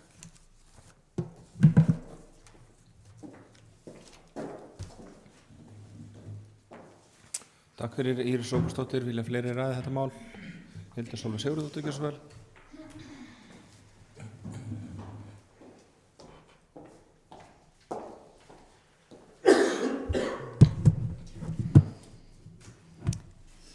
Forseti, bæjarfulltrúar og gestir, já, það kemur ekki margt mér á óvart sem kom hér fram í ræðu bæjarstjóra. Við hefðum getað minnihlutinn óskað eftir hinu og þessu. Það bara einfaldlega þannig að bæjarfulltrúar né ráðsmenn minnihlutans stýra ekki stjórnsýslu Vestmannaeyjabæjar. En það kemur auðvitað ekki á óvart að þessu ábyrgðinni sé varpað eitthvað annað. Og mér fannst sérstaklega áhugavert þegar kom fram í máli bæjarstjóra að við hérna getum ekki fundið á okkur hvað fer fram óformlega á þessum fundum. Vissulega, alveg eins og framkvæmdastjórar ættu heldur ekki, eða bæjarstjórar, að geta fundið það á sér hver vilji bæjarstjórnar til kaupa einhverja húsnæðis. Það kemur fram bæði í innbókun ráðsins, það kemur fram í fjölmiðla umfjöllun að það hafi ekki verið vilji bæjaryfirvalda að kaupa umrætt húsnæði. Ég hef beðið hvar nákvæmlega sú afstaða kemur formlega fram. Hún kemur hvergi formlega fram. Af því þetta var ekki tekið til umræðu innan stjórnsýslu sveitarfélagsins og því spyr ég hvers vilji var það að þessi eign væri ekki seld. Og mér finnst það afar merkilegt að bæjarstjóri skuli koma hér upp í pontu með einhverjar tortryggilegar aðdróttanir varðandi tengingar einstaklinga úr minnihlutanum tilboð eða annað í þetta húsnæði. Það væri þá kannski bara ágætt að við vissum hver er kaupandi þessa húsnæðis á endanum. Varðandi það að bæjarfulltrúar hafi verið upplýstir, vissulega vorum við upplýst þetta hafi farið á almenna markað og ég neita því ekki við fengum tölvupóst þetta og eins og bæjarstjóri Íris Óbestóttir fjallaði þá hafði ég áhyggjur af yfirfærslu leigusamningsins. Þarna var búið að taka ákvörðun að leigja ætti út félagslegar íbúðir og þegar málið komið á almennan markað að þá auðvitað hafði ég áhyggjur af afdrifum þess. Ég fer ekki með ferðina í þessu málaflokki.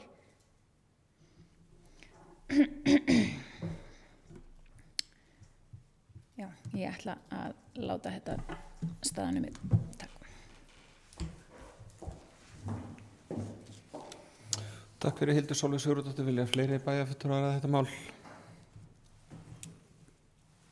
Njáll Ragnarsson hefur gefið mér merki. Gjörðu svo vel, Njáll.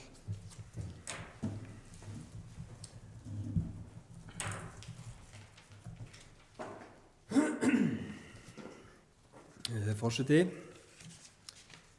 aðeins til þess að bregðast við ræðu bæjarfulltrúans Hildur Sólveigar Sigurðardóttir hérna áðan að afstaða bæjaryfirvalda hafi aldrei komið í ljós.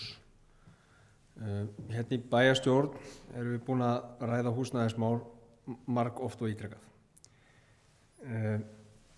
Hún sagði hér áðan að skynsamlegast hefði verið að kaupa húsnæði eða því eins og kom fram í bókun sjálfstæðismanna í ráðinu og sagði síðan að afstaða bæjaryfirvalda hafi aldrei komið fram.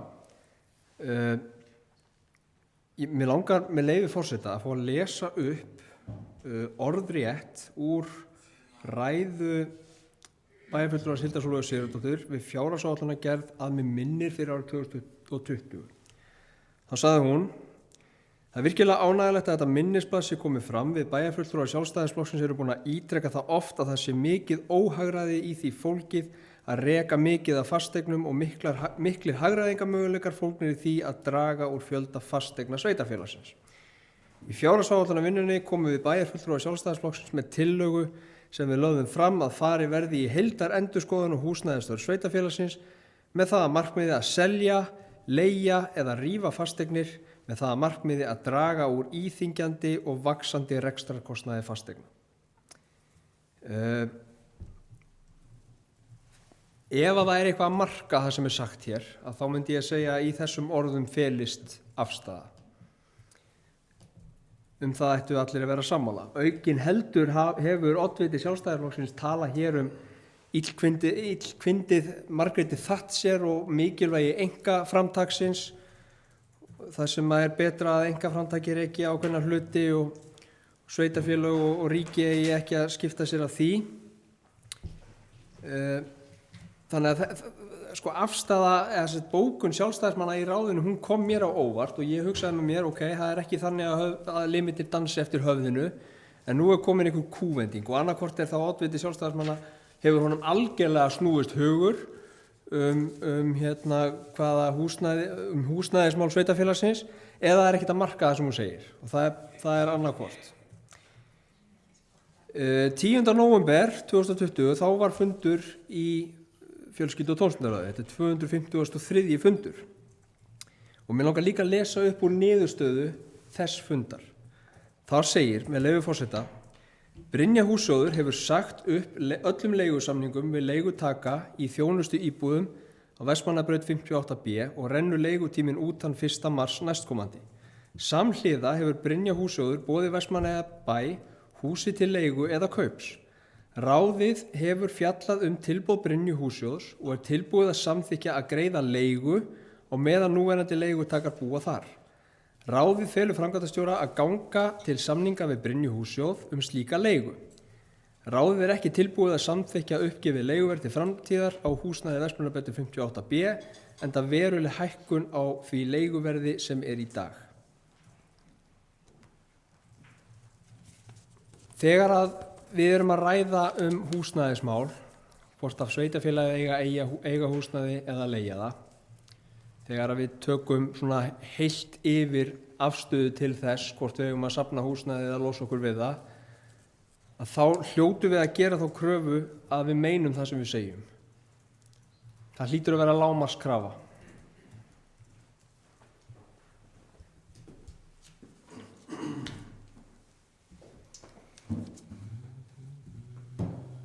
Takk fyrir Njáll Ragnarsson. Fleiri sem við taka til máls. Eyþór Harðarsson, gjör svo vel.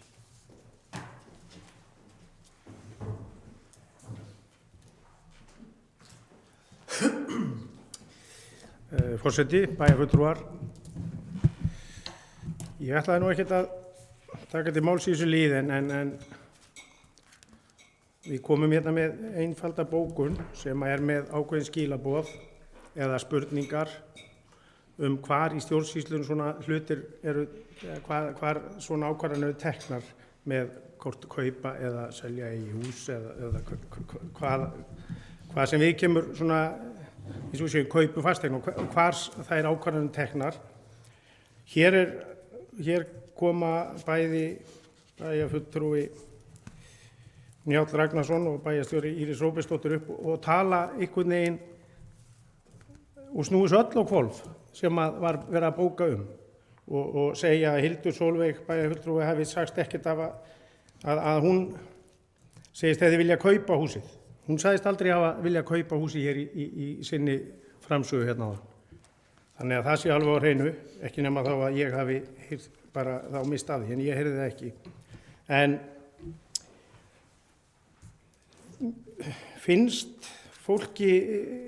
finnst bæjarfulltrúum ekkert, finnst fólki ekkert það neitt svona ósköp eðlilegt ef að við höfum áhuga á að leigja hús fyrir háar fjárhæðir á hverjum einasta mánuði og síðan kemur það í ljós að eigendur hússins vilja selja það á ákveðna upphæð.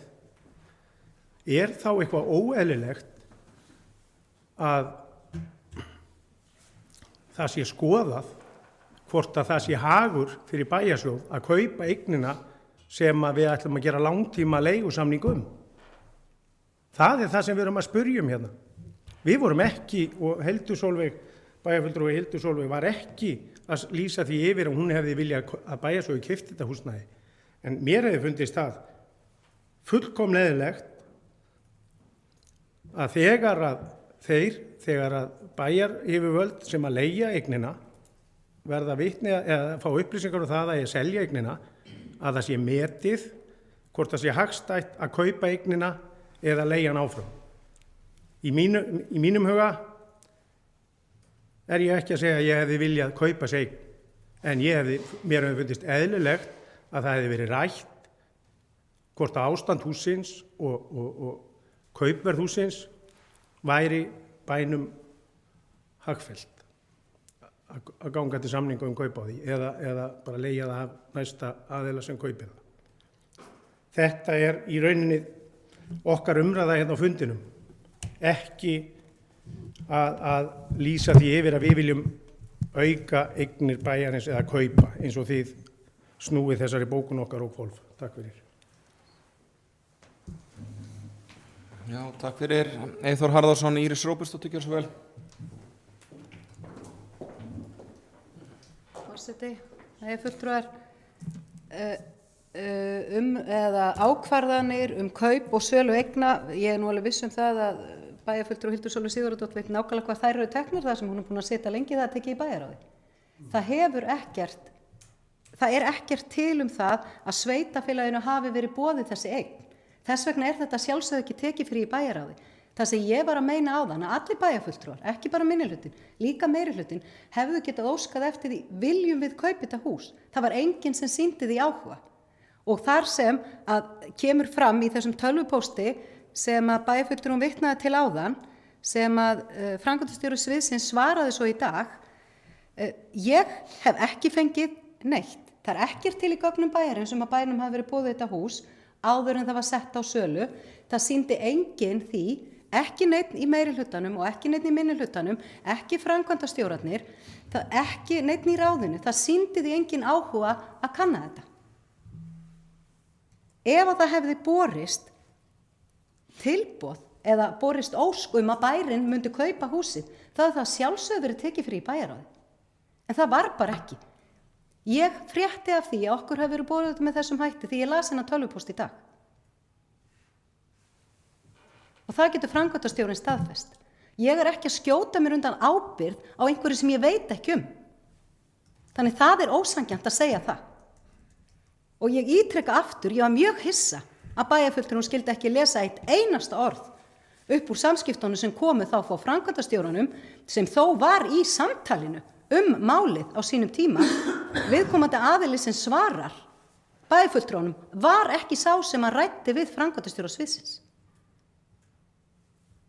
Þannig en ég er algjörlega sammála bæjarfulltrúa Eyþóri Harðarsyni það að auðvitað ef það koma upp einhver svona mál að þá er mikilvægt að skoða þau. Og á sínum tíma þegar dagdvalamáli var uppi, það var rætt klárlega dagdvölina og hvort ætti að kaupa þetta og svona, þá skoðaði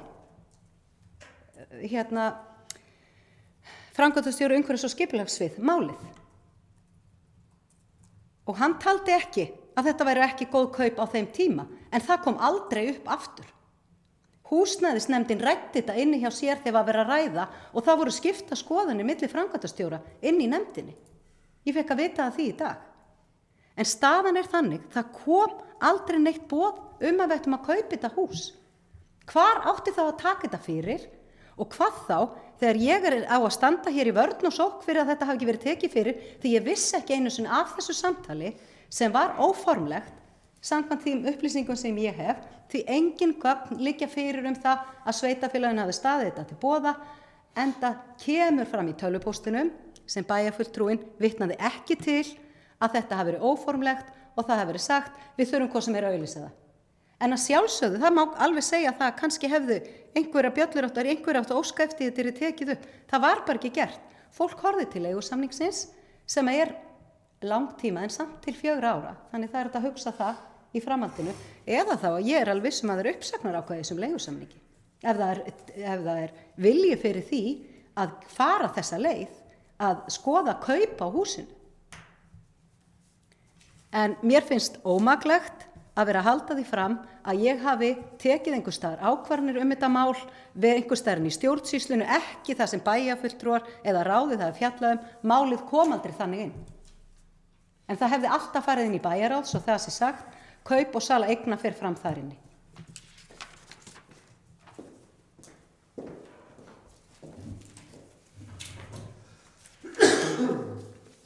Takk fyrir Íris Róbersdóttir, vilja fleiri bæjarfulltrúar taka til máls undir þessum leið.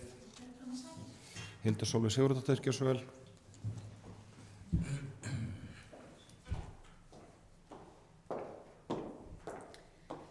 Forseti, bæjarfulltrúar og gestir, já, ég vil bara fá að bregðast við því sem kom hér fram í orðræðu formanns bæjarráðs, þar sem hann heldur því staðfastlega fram að ég hafi viljað kaupa þetta húsnæði sem að líkt og ég var ánægð með að heyra í ræðu bæjarfulltrúa Eyþórs Harðarsonar, ég tók hvergi fram. Hvergi hef ég lýst því yfir að ég hafi haft áhuga á því að kaupa þetta húsnæði fyrir hönd Vestmannaeyjabæjar. En ég geri alvarlegar athugasemdir við það að þetta hafi ekki komið til athugunar. Og það að ætla eins og ég er búin að taka hér fram áður að varpa ábyrgðina á minnihlutann, að þeir hefðu nú bara átt að grípa til og óska eftir umræðumálið.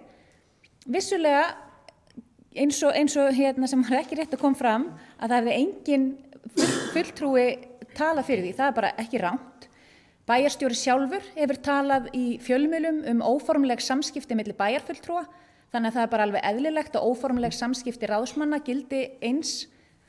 En hvergi hef ég tekið fram að ég hefði viljað kaupa umrætt húsnæði. Ég hef tekið fram að ég hefði viljað að þessi ákvörðun hefði farið lýðræðislega fram, annars vegar innan ráðsins eða bæjarráðs eða bæjarstjórnar.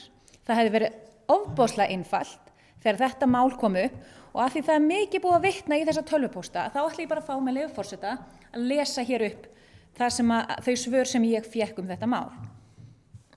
Þau eru svo hljóðandi. Góðan daginn. Áður en við seldum gamla sambýlið að Vestmannabraut 58B vorum við í sambandi við Jón Pétursson, framkvæmdastjóra fjölskyldu- og fræðslusviðs varðandi húsið, og buðum Vestmannaeyjabæ það til kaups.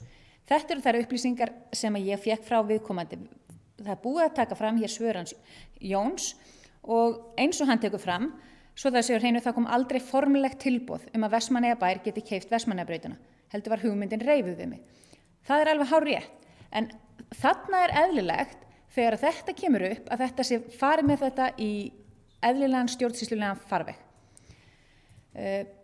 Það fannst mér alveg frábært. Það sem að formaður bæjarráðs tekur hérna og hafði greinlega fyrir því að fara í gamlar upptökur bæjarstjórnarfundum og rita niður orð mín úr ræðu bæjarstjórnar. Bara þótt það skemmtilegt.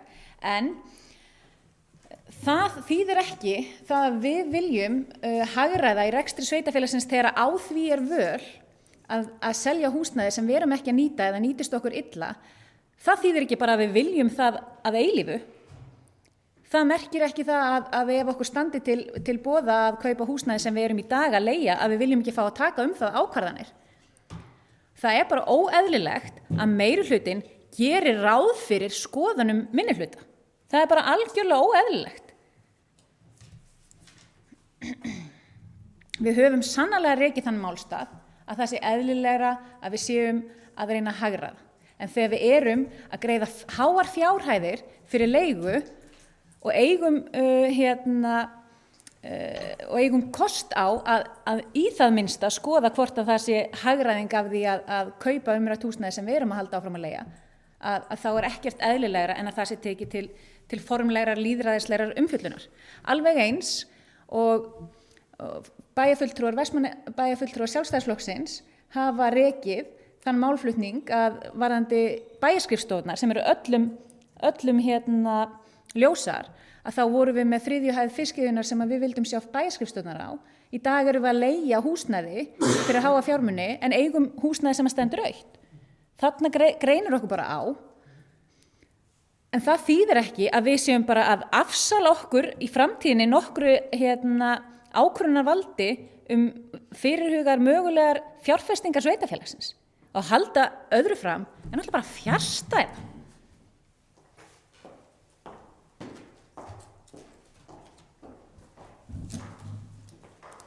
Takk fyrir Hildur Sólveig Sigurðardóttir. Vilja fleiri bæjarfulltrúar taka til máls? Njáll Ragnarsson.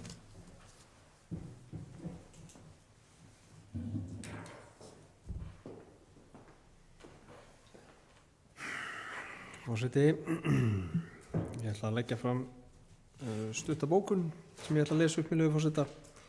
Það er dapurlegt að enn og aftur á kjörtímabilinu velja bæjarfulltrúar Sjálfstæðisflokksins að fara niður á það plan að hjóla í mannin en ekki málefnin. Reyna að gera einfalt mál tortryggilegt þó svo að bæjarfulltrúar hafi vitneskju um ferlið. Það er greinilegt að árangurinn og þau góðu verk sem unnin hafa verið á kjörtímabilinu truflar minnihluta D-listans það mikið að þau velja að fara þessa leið. Aldrei kom formlegt tilboð kaup Vestmannaeyjabæjar á húsnæðinu og því eðlilega ekki hægt að taka fyrir eða taka afstöðu til mála sem ekki koma inn í stjórnsýsluna. Svo mörg voru þau orð og ég ætla að enda þessa umræðu af mínu leyti með því að segja eftirfarandi: það er gott að við erum búin að tryggja þetta húsnæði fyrir þá hópa sem eru í þörf fyrir það. Það er gott að við erum búin að leysa þessi húsnæðismál þannig að þetta hús sé til staðar. Við erum búin að gera þarna samning og þeir íbúar sem að þarna verða eru þá, það er þá ekki óvissa þeirra húsnæðismál.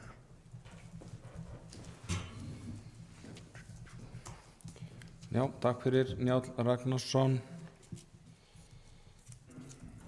Bókun. Hildur Sólu Sigurðardóttir kemur bókun, gjörðu svo vel.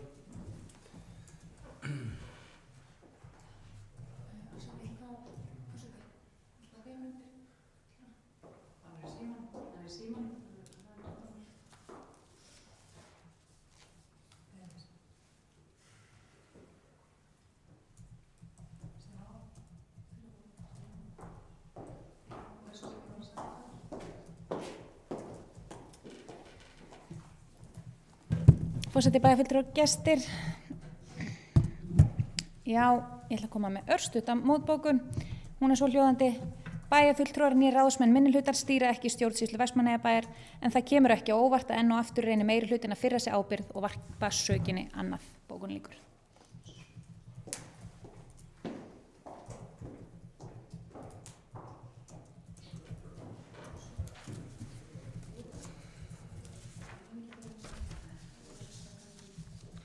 Takk fyrir Hildur Sólu Sigurðardóttir. Þessi bókun er þá bókuð eins og hún var upplesin. Ég beða fulltrúum að senda bókanirnar áfram á okkur. Við og rittara, eru fleiri bæjarfulltrúar sem vel taka til máls undir þessum lið. Það sýnist mér ekki. Þannig að þessi liður er þá tæmdur, 5. liður og Margrét Rós Ingólfsdóttir tekur þá aftur þátt í fundinum. En það eru liðir 1-4 og 6 sem liggja fyrir til upplýsinga. Þannig að það er ekki þar sem að biðum umræðu. Þannig að við ljúkum 7. dagskrárlið, 7. dagskrárlið fræðsluráð Vestmannaeyja fundur 354 og liðir 1-2 sem liggja fyrir til upplýsinga. 8. dagskrárlið framkvæmda hafnaráð Vestmannaeyja fundur 272. Liðir 1-4 sem liggja fyrir til upplýsinga. 9. dagskrárlið bæjarráð Vestmannaeyja fundur 3169. Það er liðir 1-9 sem liggja fyrir til upplýsinga og 10. dagskrárliður eru umhverfis- og skipulagsráð Vestmannaeyja fundur 359. Liður 1 liggur fyrir til afgreiðslu bæjarstjórnar. Þetta kemur frá byggingafulltrúa og já, vera með það hér hjá mér. Þetta er fundur í umhverfis- og skipulagsráð Vestmannaeyja eins og áður segir, fundur 359. Haldinn 14. febrúar og þetta var það sem er bókað. Lögð fram að nýju að lokinni auglýsingu breytingatillaga deiliskipulags fyrir norðurhluta Austurbæjar við miðbæ. Tillagan var auglýst samkvæmt 1. málsgrein 43. grein skipulagslaga nr. 123/2010 þann 21. desember 2020 með athugasemdafresti til 31. janúar 2022. 4 umsagnir bárust: athugasemd frá húseigendum Hvítungavegi 5, athugasemd frá húseigendum Skólavegi 21B Alþýðuhús, athugasemd frá Þresti Jónsson meðeigenda Skólavegi 21B Alþýðuhús, athugasemd frá Kára Bjarnasyni og Sigurhönnu Friðþórsdóttur, starfsmanna Safnshús og Sagnheima. Niðurstaða: ráðið samþykki breytingatillögu deiliskipulags samanber ákvæði skipulagslaga nr. 123/2010. Skipulagsfulltrúa falið að svara athugasemdum í samræmi við greinargerð skipulagsfulltrúa. Vísa til afgreiðslu bæjarstjórnar. Þá liggur þetta hér til afgreiðslu. Vilja bæjarfulltrúa ræða þennan lið? Svo er ekki. Þá ber ég hennar lið undir atkvæði sem kemur frá byggingafulltrúa. Því bæjarfulltrúa sem eru samþykkir gefið mér atkvæðamerki. Það eru 7 bæjarfulltrúar, þannig að það er samþykkt. Nú liðir 2-5 liggja fyrir til upplýsinga. Þannig að það er ekkert þar sem þarf að ræða að taka afstöðu til. Þannig að því sögðu er dagskráin tæmd. Næsti fundur er 5. 24. mars 2020 hér í Einarsstofu á sama tíma. Þakka bæjarfulltrúum bara fyrir fundinn í kvöld og kveð ykkur að sinni 21:00 fundi slitið.